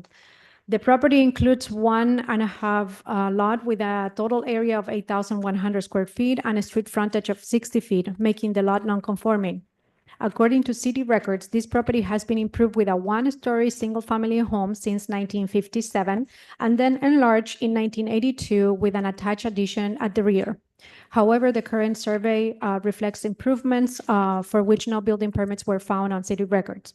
In addition, the property has an open code violation and has a history of code complaints about trash and litter and building without permits. The property was last sold in December 2023, and it's currently and it's not currently a homestead property, even though the applicant has mentioned that he had applied already to receive homestead. This is according to Miami-Dade County property appraisals, and the 2023 sales is labeled as an atypical exposure to market because it was sold and recorded as $615,000. The property has an R2 zoning already, so they're not requesting a rezoning. It has already an R2, but it has been built and permitted as a single-family home. Even though the zoning permits a duplex, the proper building permit for a conversion were never obtained. Therefore, this application, if approved, will legalize the structure as a duplex and correct all the improvements performed without the benefit of a building permit. The submitted plans propose to create 2 residential units, one at the front and one at the rear of the existing structure. Additional improvements are being included, such as new driveway, new front carport, side covered terrace, new bathrooms, and a new kitchen. Since the lot has been overbuilt, a variance is being requested to allow for a greater lot coverage than permitted. The allowance is for 30% lot coverage, and the plans are seeking 48% lot coverage. The applicant has been working with the staff to correct certain items to maintain the property as a duplex. Therefore, the property shall be legalized according to the plans developed by Audas Architecture and Engineering, dated April 25th, 2025. In addition, condition street trees shall be maintained, and in the rear, the green area shall be maintained according to the plans. So staff recommends approval with conditions. Ahora yo lo voy a leer en español. Esta propiedad se encuentra a mitad de cuadra del lado sur de la calle West 30, entre las avenidas West 11 y West 12. Oeste 11 y Oeste 12. La propiedad incluye un lote y medio con una superficie total de 8,100 pies cuadrados y un frente de 60 pies, lo que convierte al lote en un lote no conforme. Según los registros municipales, esta propiedad ha sido mejorada con una vivienda unifamiliar de una planta desde 1957 y luego ampliada en 1982 con una adición en la parte trasera. Sin embargo, el estudio topográfico actualmente refleja mejoras por las cuales no se encuentran permisos de construcción en los registros municipales. Además, la propiedad presenta una infracción del código vigente y tiene un historial de quejas sobre basura, desperdicios y construcción sin permisos. Esta propiedad se vendió por última vez en diciembre del 2023 y actualmente no es una propiedad, no recibe una excepción de taxes. De todas maneras, el solicitante me mencionó que ya había aplicado para el Homestead Exemption. La venta fue en el 2023 y está etiquetada como una exposición atípica al mercado porque se vendió por $650,000. La propiedad tiene una zonificación de R2 ya, pero fue construida y autorizada como vivienda unifamiliar. Si bien la zonificación permite un dúplex, nunca se obtuvieron los permisos de construcción correspondientes para la conversión. Por lo tanto, de aprobarse esta solicitud, se legalizará el dúplex y se corregirán todas las mejoras realizadas sin permiso de construcción. Los planos presentados proponen crear 2 unidades residenciales, una en la parte delantera y la otra en la parte trasera de la estructura existente de la propiedad. Se incluyen mejoras adicionales como una nueva entrada para carros, una nueva cochera a la parte delante, una terraza lateral cubierta, baños y una cocina nueva. Sin embargo, dado que el terreno presenta sobredimensión urbanística, se solicita una variación para permitir una mayor cobertura del terreno. Lo permitido son 30% de cobertura y los planos buscan una cobertura de 48%.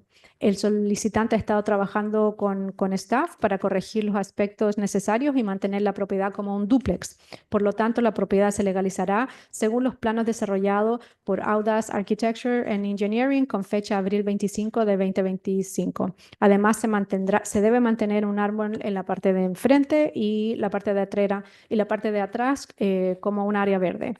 Staff recomienda aprobación con condiciones.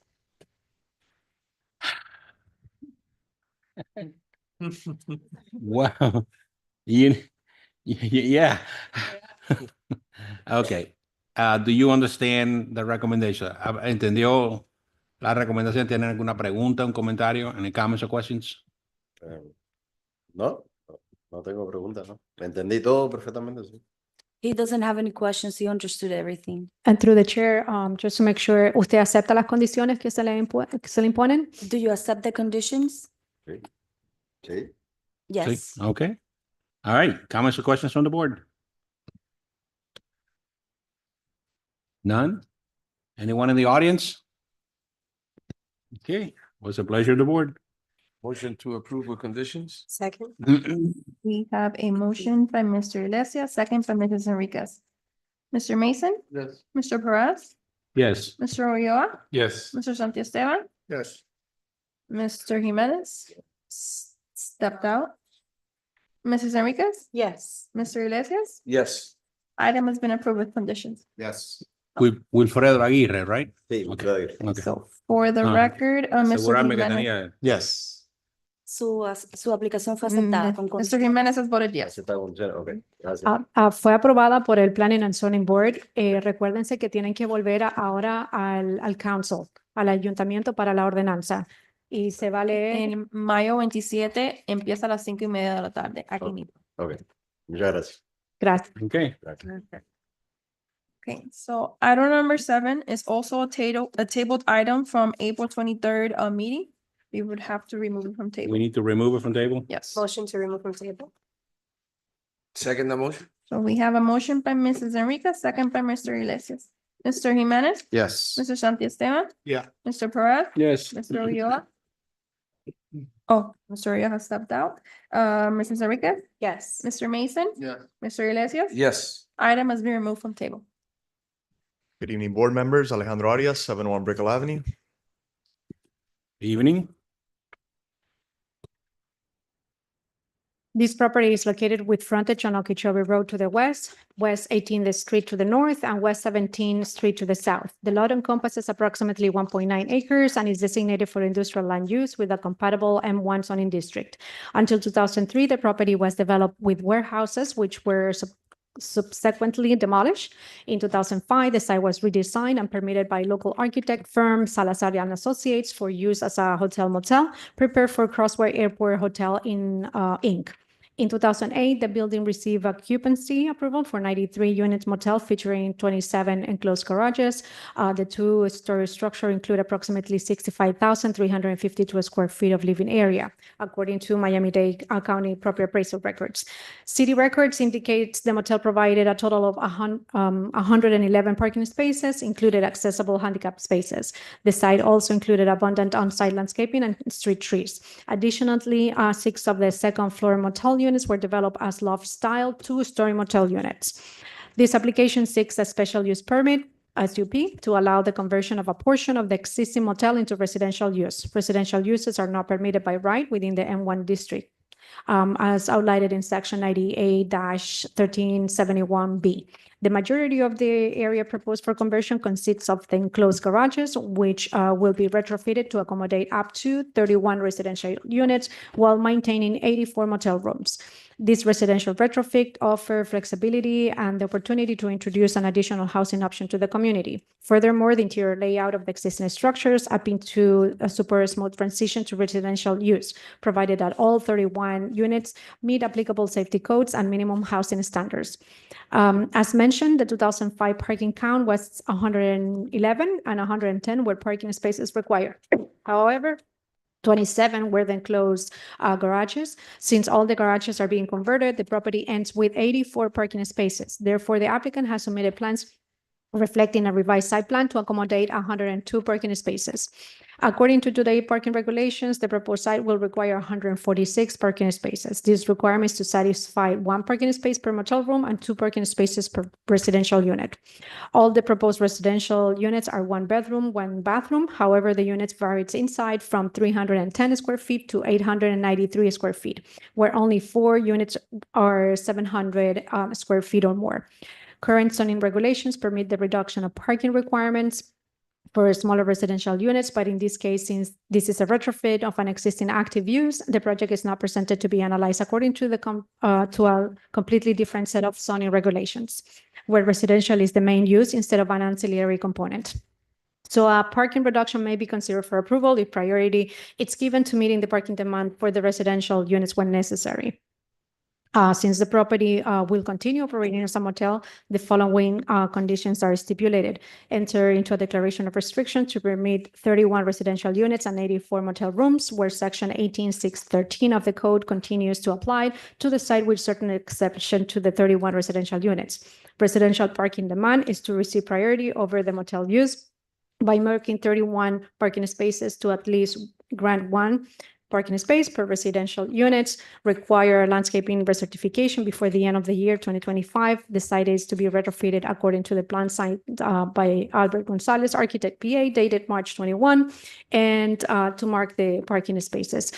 In addition to that, during our April 23rd, 2025 meeting, the board actually requested additional information because it was the argument that the units, the 31 units, they were going to be proposed at affordable. Staff has not received any information up to this point, and also the Planning and Zoning Board require information regarding the safety and concerns about that issue. And you have in front of you an email that it was provided by the applicant. With that, staff at this point recommends approval with conditions. Thank you, Claudia. Good evening once again, board members. Alejandro Arias, joined by my colleague Hugo Arza, representing the applicant. I think we do have a brief presentation. We can pull that up.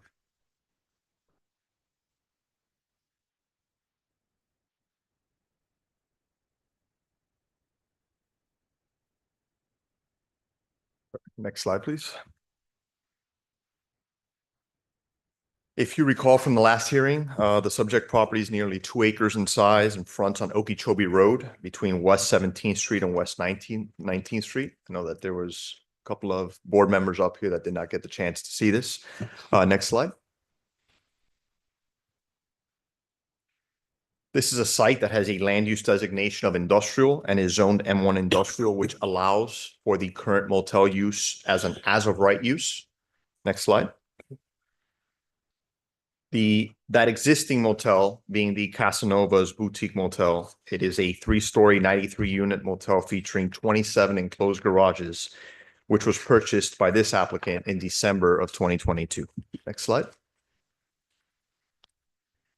This is a pocket of the city that is primarily developed with industrial warehouses near Okeechobee Road, a major city corridor that is lined with a number of aging motel uses.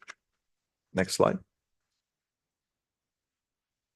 And as such, we are here tonight to promote a vision. This is a vision to take a measured approach to adaptively reuse and convert the existing enclosed garages to accommodate 31 residential units, to go from the first step in converting this property from a motel use to a true multifamily residential use on this key corridor of the city. Now, in order to accomplish this conversion, the applicant will require 2 things: a variance to allow residential uses within the M1 zoning district. The M1 zoning district is very broad in approvals of uses, one of which being the motel use, which again is approved as of right and can continue on this site until the end of days based on the current zoning that we have.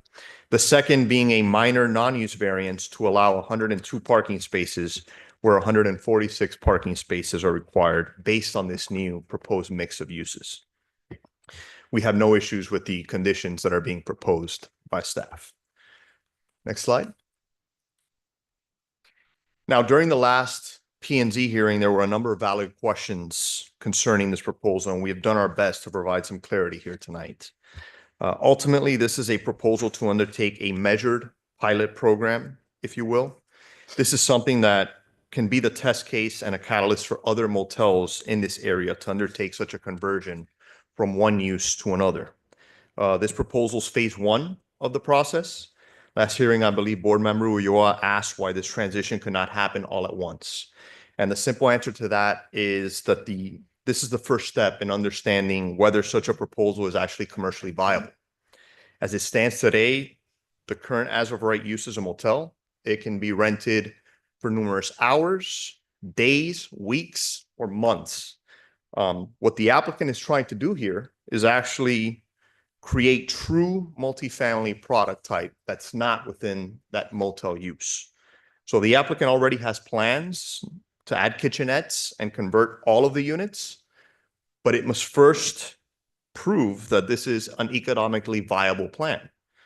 So this is the pilot program in order to start that transition from those motel uses to the multifamily residential. Hopefully one day we'll be back here very soon because the ultimate goal is to convert this building to 100% residential multifamily use instead of this motel use. Now, ultimately, we ask you to share this vision, to create this domino effect of changing what is and what we can all agree on is an undesirable use of these old motel uses along Okeechobee into a much needed residential use. This is something that will hopefully clear the path for future conversions of motels along Okeechobee Road and lead to a true community revitalization. And this is an initiative that administration is supportive of, and this is an application in particular that has staff's recommendation of approval. Next slide, please. Another question that we received at the last P&Z hearing was about safety measures on premises. As referenced, the property was purchased by the applicant in 2022, and they made significant progress in cleaning up operations to prevent illicit activities on the site. The owners follow the city and state requirements for motel and safety and security measures. This includes prohibiting hourly rentals or the advertising thereof. In fact, a significant amount of tenants already are on weekly or monthly rental programs.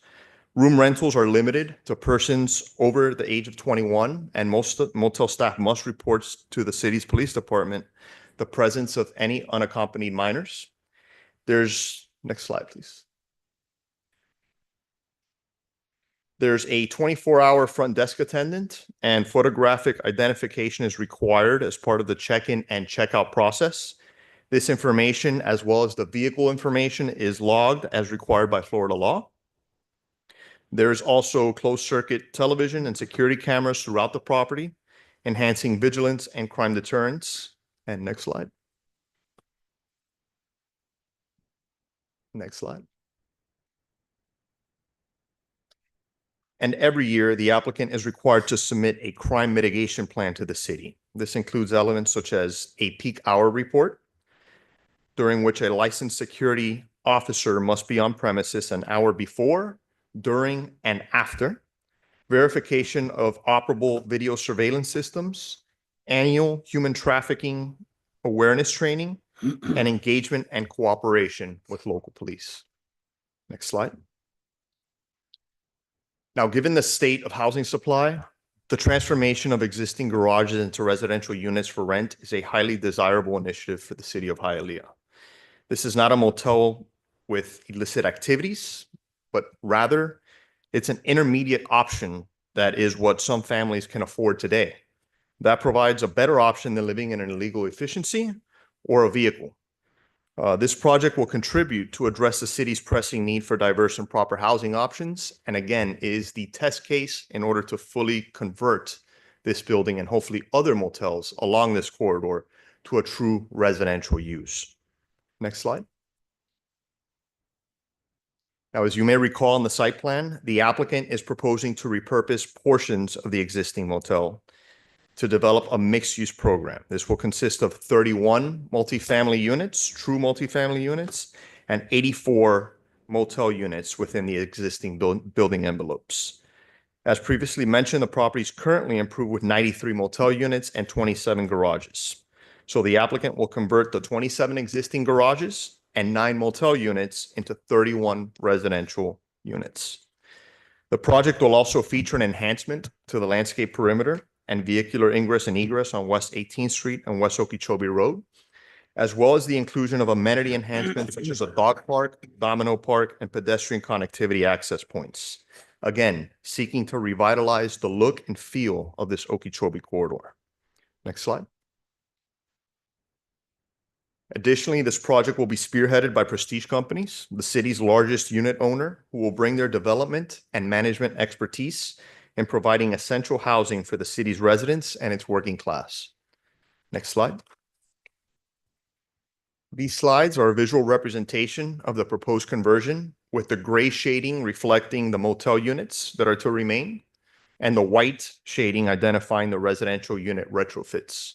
I think here the big difference that you'll see is the 31 units will have the kitchenettes built in like a true multifamily unit. By repurposing underutilized spaces, this program efficiently increases the housing supply to the city without the need for extensive new construction. Next slide, please. Now, with respect to parking, 102 parking spaces will be provided on site, as well as off-site parking spaces surrounding the property, 14 of those. So that'll total 117 spaces. As referenced in staff's favorable recommendation, current zoning regulations would allow for a reduction of parking for these smaller units. However, because we're still in the M1 and this is an adaptive reuse and conversion, we're beholden to the code provisions of the past.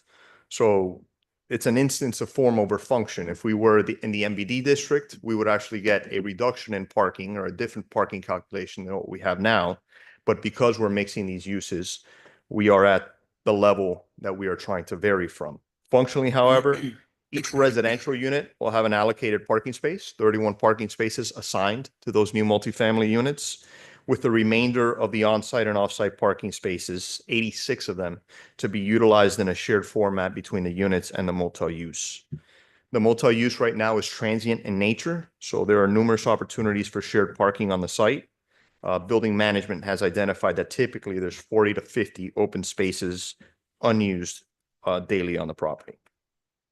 The property's proximity to the Okeechobee Metro Rail Station and numerous bus stops will also provide residents with convenient and efficient commutes and access to public transportation options as well. Next slide. Ultimately, this proposal not only maximizes the use of existing infrastructure, but also supports the city's goals of sustainable development and community revitalization. Which is more, this project will serve to improve this area and transform the long-standing stigma of motel uses by being the first to initiate the motel conversion process to provide reasonable quality housing options. Based on the foregoing, we respectfully request recommendation of approval, and we thank you for your time. We're here to answer any other questions you may have. Thank you.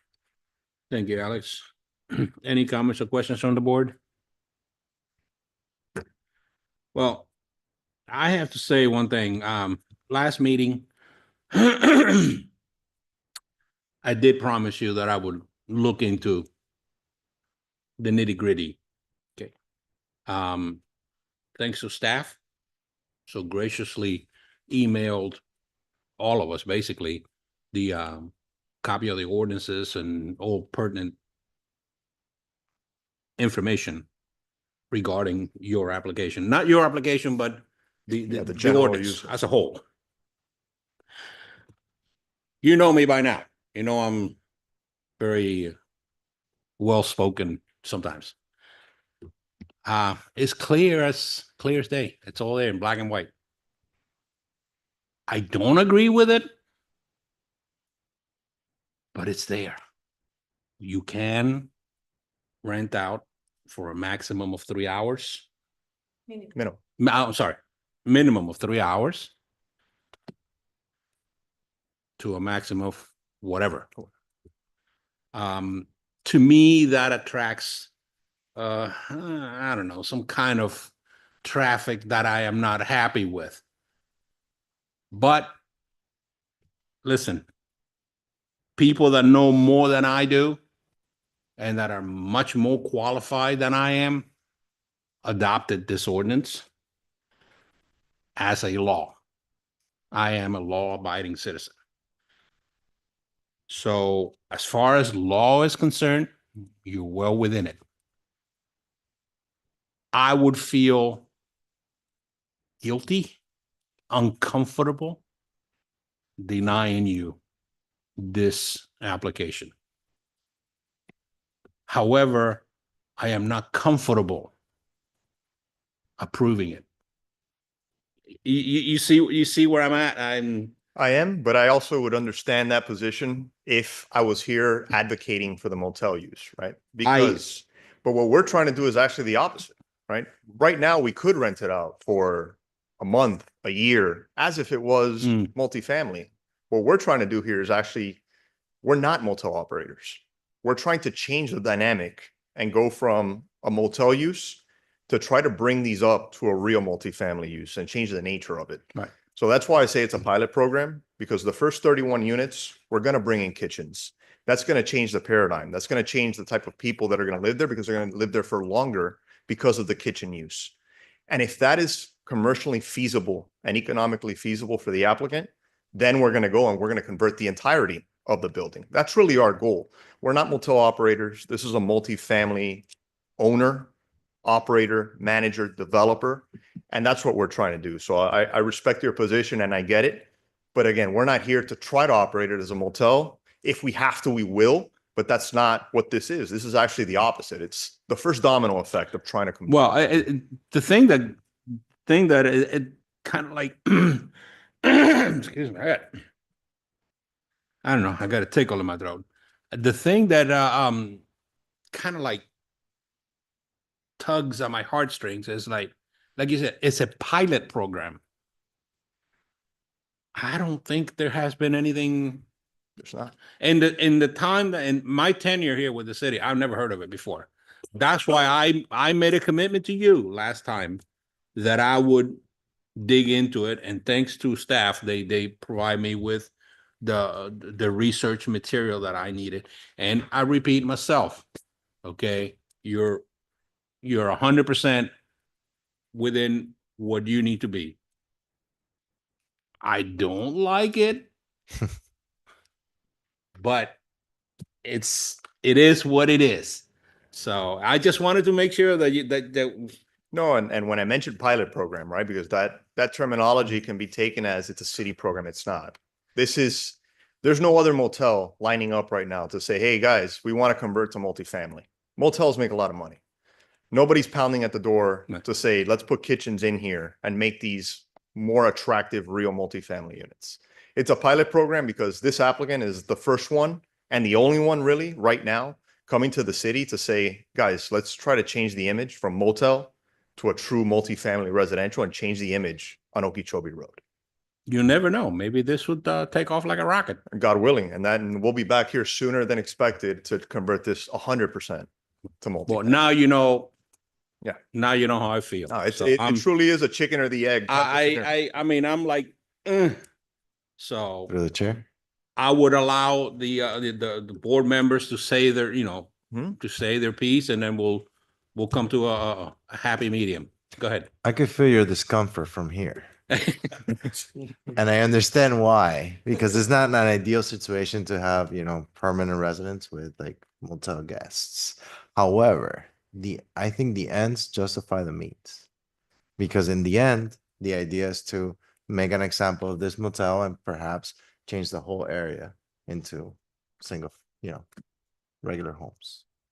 Listen, I'm a man of my word. I when I'm wrong, I admit it. When I'm right, I stand by it. So I just And I like to experiment, I like to try new things. yeah. Okay. To a certain extent, I gotta catch that one. because if you don't risk certain times, then you don't progress. Through the chair. Yes, sir. What would be the timeline of this program? Like, what's 2 years, a year? I mean, we would, as far as the conversions go, we would implement that immediately once our plans get approved. That's 31 units. And if we see that those are economically viable, I mean, the plans have even been prepared for the entirety of the rest of it. So it really is just, a test case of saying, okay, these are renting, these are stabilized. Now let's move forward and change these. I would love the program to succeed, but What if it doesn't? What would be the plan there? Is it going back to 31 more motel units? No, the plan there would be to keep those 31 as multifamily units and, you know, try to rent the rest on a longer, at the end of the day, what they're not trying to do is rent it on an hourly basis. You know, the tenants that they want to attract are the monthly tenants, the year-long tenants. So if that's the case, they just won't add the kitchenettes, but they'll continue to try to pursue those monthly and yearly tenants. You know, but in order to justify the conversion and the retrofit that's required of all of the other units, the first 31 need to make sense. Anyone else? Mr. Iglesias, you look like you're ready to say something. Say something. And he looks comfortable. Hey, look. Thank you, sir. Okay, is there any more comments or questions from the board? Through the chair, Yes, ma'am. I just wanted to make sure that we have all the components to make this project a successful project. So I know that the board had requested certain information, and I will feel comfortable also moving this application if we have factual information. For example, if we're talking about a pilot program, what is it concise, as you were alluding to?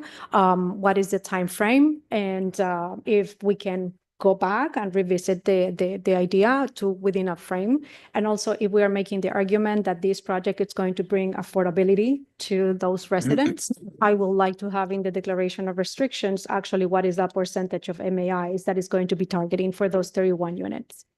I think on those 2 points, we, as I just answered, we don't have a timeline because we need to figure out whether this is actually economically feasible. Through the chair, can we discuss as a board what will be comfortable for the board? I understand that the project, the applicant will have to go through a lengthy, permitting process to bring this into compliance. So they will have to be, that component will have to be taken in consideration, the building projects and the change of use and also for and so on. So then probably will give them 12 months for obtaining the permits and then another 24 months to evaluate and come back to the planning and zoning board.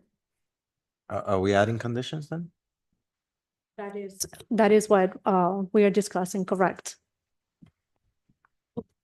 Through the chair, Yes. are you able to evaluate that in the time frame she's mentioning? I don't think that putting a timeline Right. on it is justified, right? Because again, it's based on the market. It's based on how many leases you can stabilize. If it's the case that we lease these up really quick and they see that there's truly an economic viability there, we'll come back probably before that timeline, right? But I can't put a timeline on how long it's going to take to actually stabilize these things and see whether they're economically viable or not. Do you know approximately how much they're going to rent for? So we anticipate they're going to be about $1,500 with utilities included, right? Wow. So without needing to burden ourselves and handcuff ourselves to an affordable housing rate, the next cheapest unit in the city is $1,800. And if we were to go through the AMI rates, a workforce housing product in this city, 1 bedroom, is $2,100 for the Miami-Dade County AMI. So we are way under that without really needing to limit ourselves as affordable housing. So that's something that forget this project, this developer in general, he builds workforce housing product types at workforce housing rates without really needing to bind himself and spend on those compliance dollars to say, hey, I'm a workforce housing or I'm an affordable housing developer. I think the proof is in the pudding on the price that's being offered on the units. Is there a limit to how many people could live in the units at a time? I mean, generally, when we have the 1 bedroom units, it's a couple that's limited there. And building management does a good job of that because they also limit it by 1 car. So when it's a 1 bedroom, it's typically just a couple of 2 or a single person. Okay. Well, information is a powerful thing.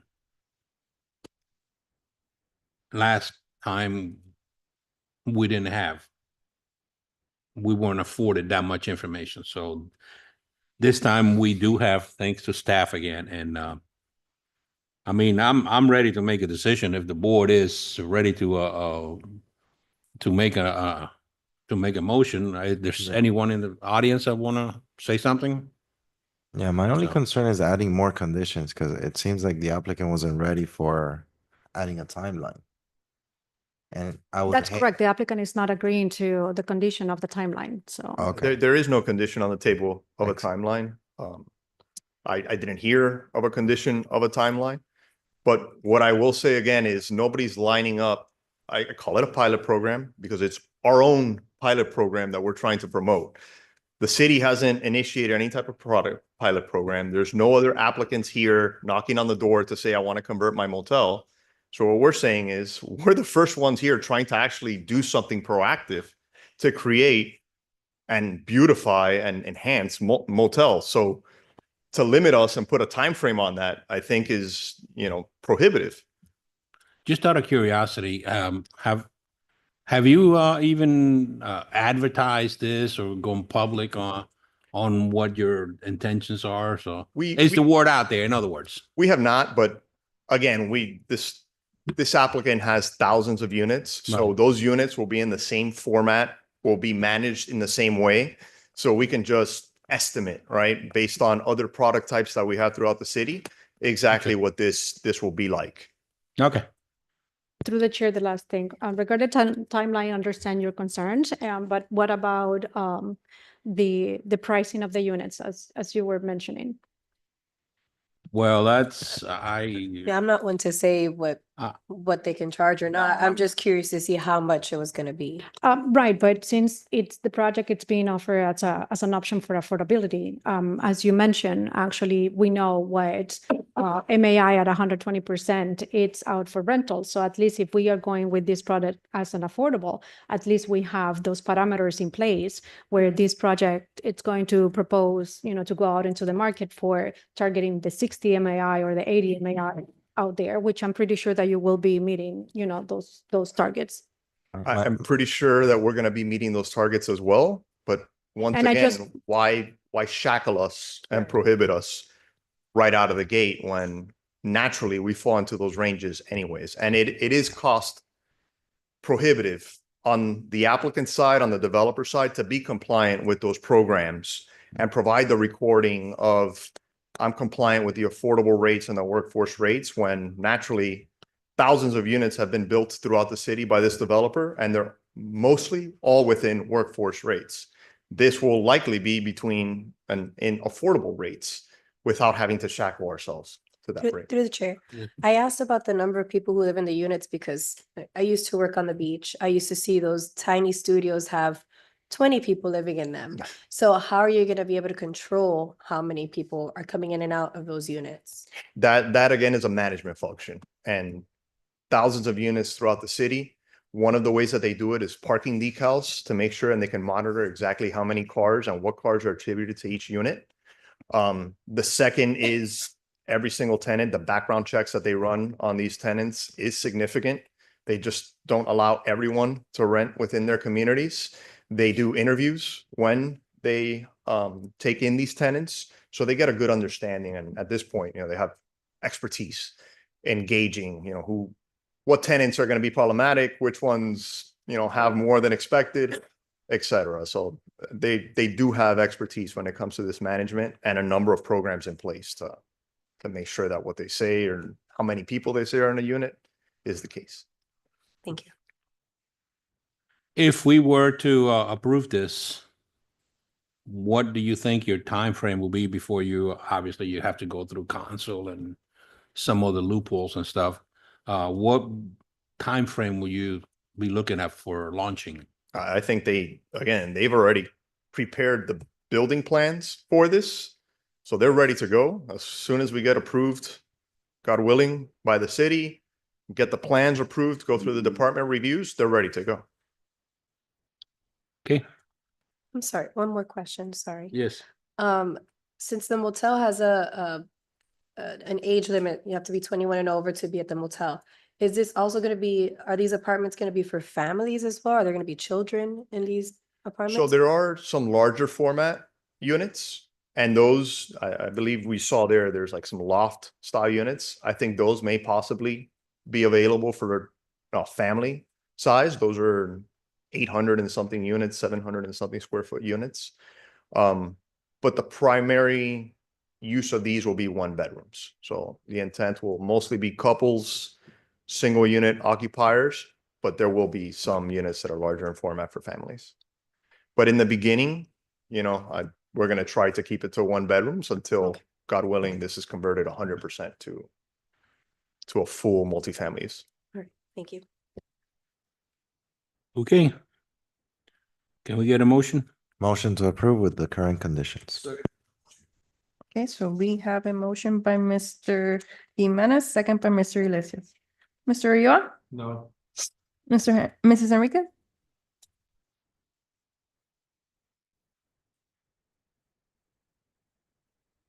No, I don't know yet. I can't skip you. I know. Take your time. You can always come back to you. No, No, we could. No, Mr. Santisteban, No. Mr. Perez?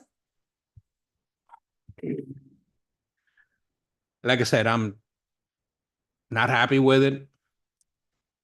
I'm comfortable with it. You can feel it over there. But you do meet the qualifications, so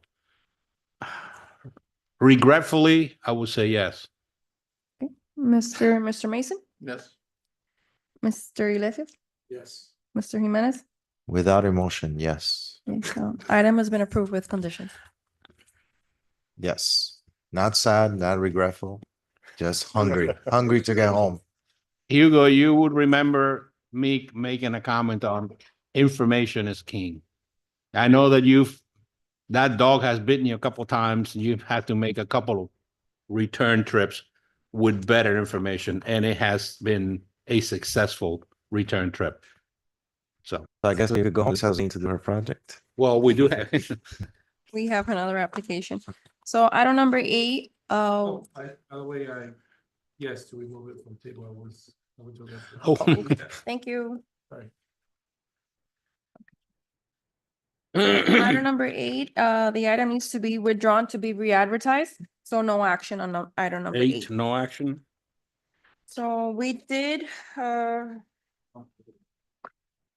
table item number 2. Number 2. But the applicant is here now, so if you guys want to hear it, we would have to remove it from table. Motion to remove from table.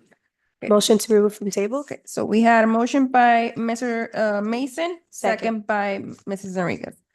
Mr. Santisteban, Yeah. Mr. Perez, Yes. Mr. Mason, Yes. Mr. Ulloa. Yes. Mrs. Enriquez. Yes. Mr. Iglesias. Yes. Mr. Jimenez. A pass. Yes. Okay, item has been removed from table. Present. Now, I'm sorry, item 8 was removed, So Oh. item number 8 has been withdrawn because it needs to be re-advertised. so you don't need the. Yes, I need. Oh, you do? Okay. Thank you. Okay. So would you like for me to reread item number 2?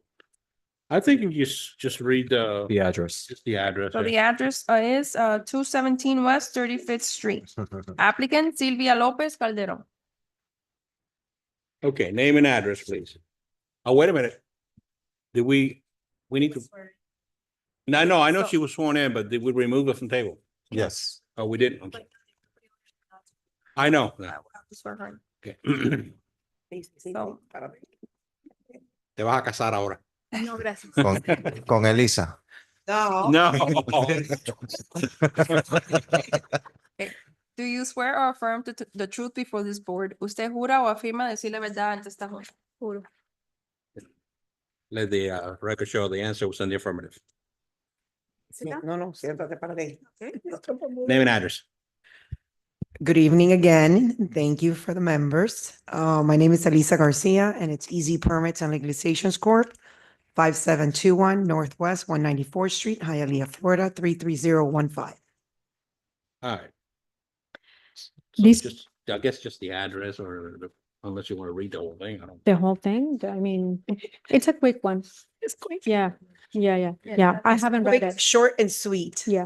Short and sweet, okay. Yeah, this property is a second house to the west of West Second Avenue on the north side of West 35th Street. It was originally developed as a single-family home in 1951 with an approximate area of 718 square feet. In 1954, a building permit was obtained for the construction of a detached servant quarters with the conditions according to city records that no kitchen be installed at the unit and not be used for rental purposes.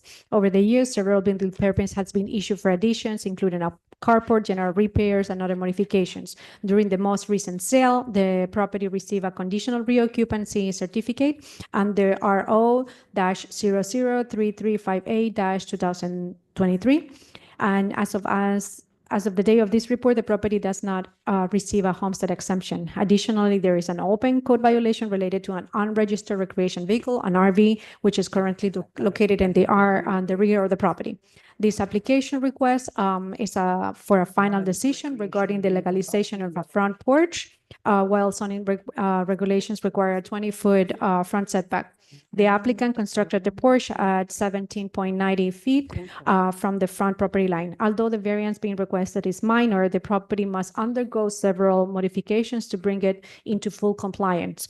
The plans submitted with this application include the following improvements: legalization of an upgraded kitchen in the main house, removal of the kitchen in the rear structure in accordance with the 1954 permit, and the removal of the rear porch of the detached structure, legalization of an enclosed carport, legalization of a bathroom and removal of another bathroom, demolition of a portion of the driveway to create a 2-foot drainage area. So given that many of these changes were made without the benefit of a building permit, the decision should include a series of conditions to ensure full compliance with the zoning and applicable codes. So conditions for recommendations is that the RV is removed from the property, from the rear of the property. The building permits are obtained according to plans submitted by James Griffin dated February 13, 2025, including that the east exterior door to be blocked off according to the demolition plans. So everything, all the plans, they need to be coordinated. And the code violations, of course, are corrected. Property owners shall be proffered a declaration of restriction that the property is to remain a single-family home. And with that, staff recommends approval with conditions. Thank you. Yes, everything is agreed to. Yeah. I'm hungry too. So you waiting all this time just to say that? Yes.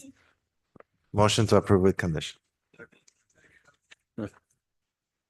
We had a motion by Mr. Jimenez, second by Mr. Iglesias. Mr. Perez? Yes. Mr. Mason?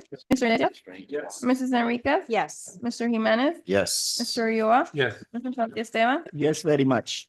Item has been approved with Thank conditions. you. See, was it worth the wait? You know, Miscellaneous items not requiring advertising. Item number 9, old business. Okay, no old business. Item number 10, new business. I'd like to say something if you guys don't mind. That last thing that we voted on about the hotel. I didn't say anything because I didn't want to, you guys already knew how I felt about it.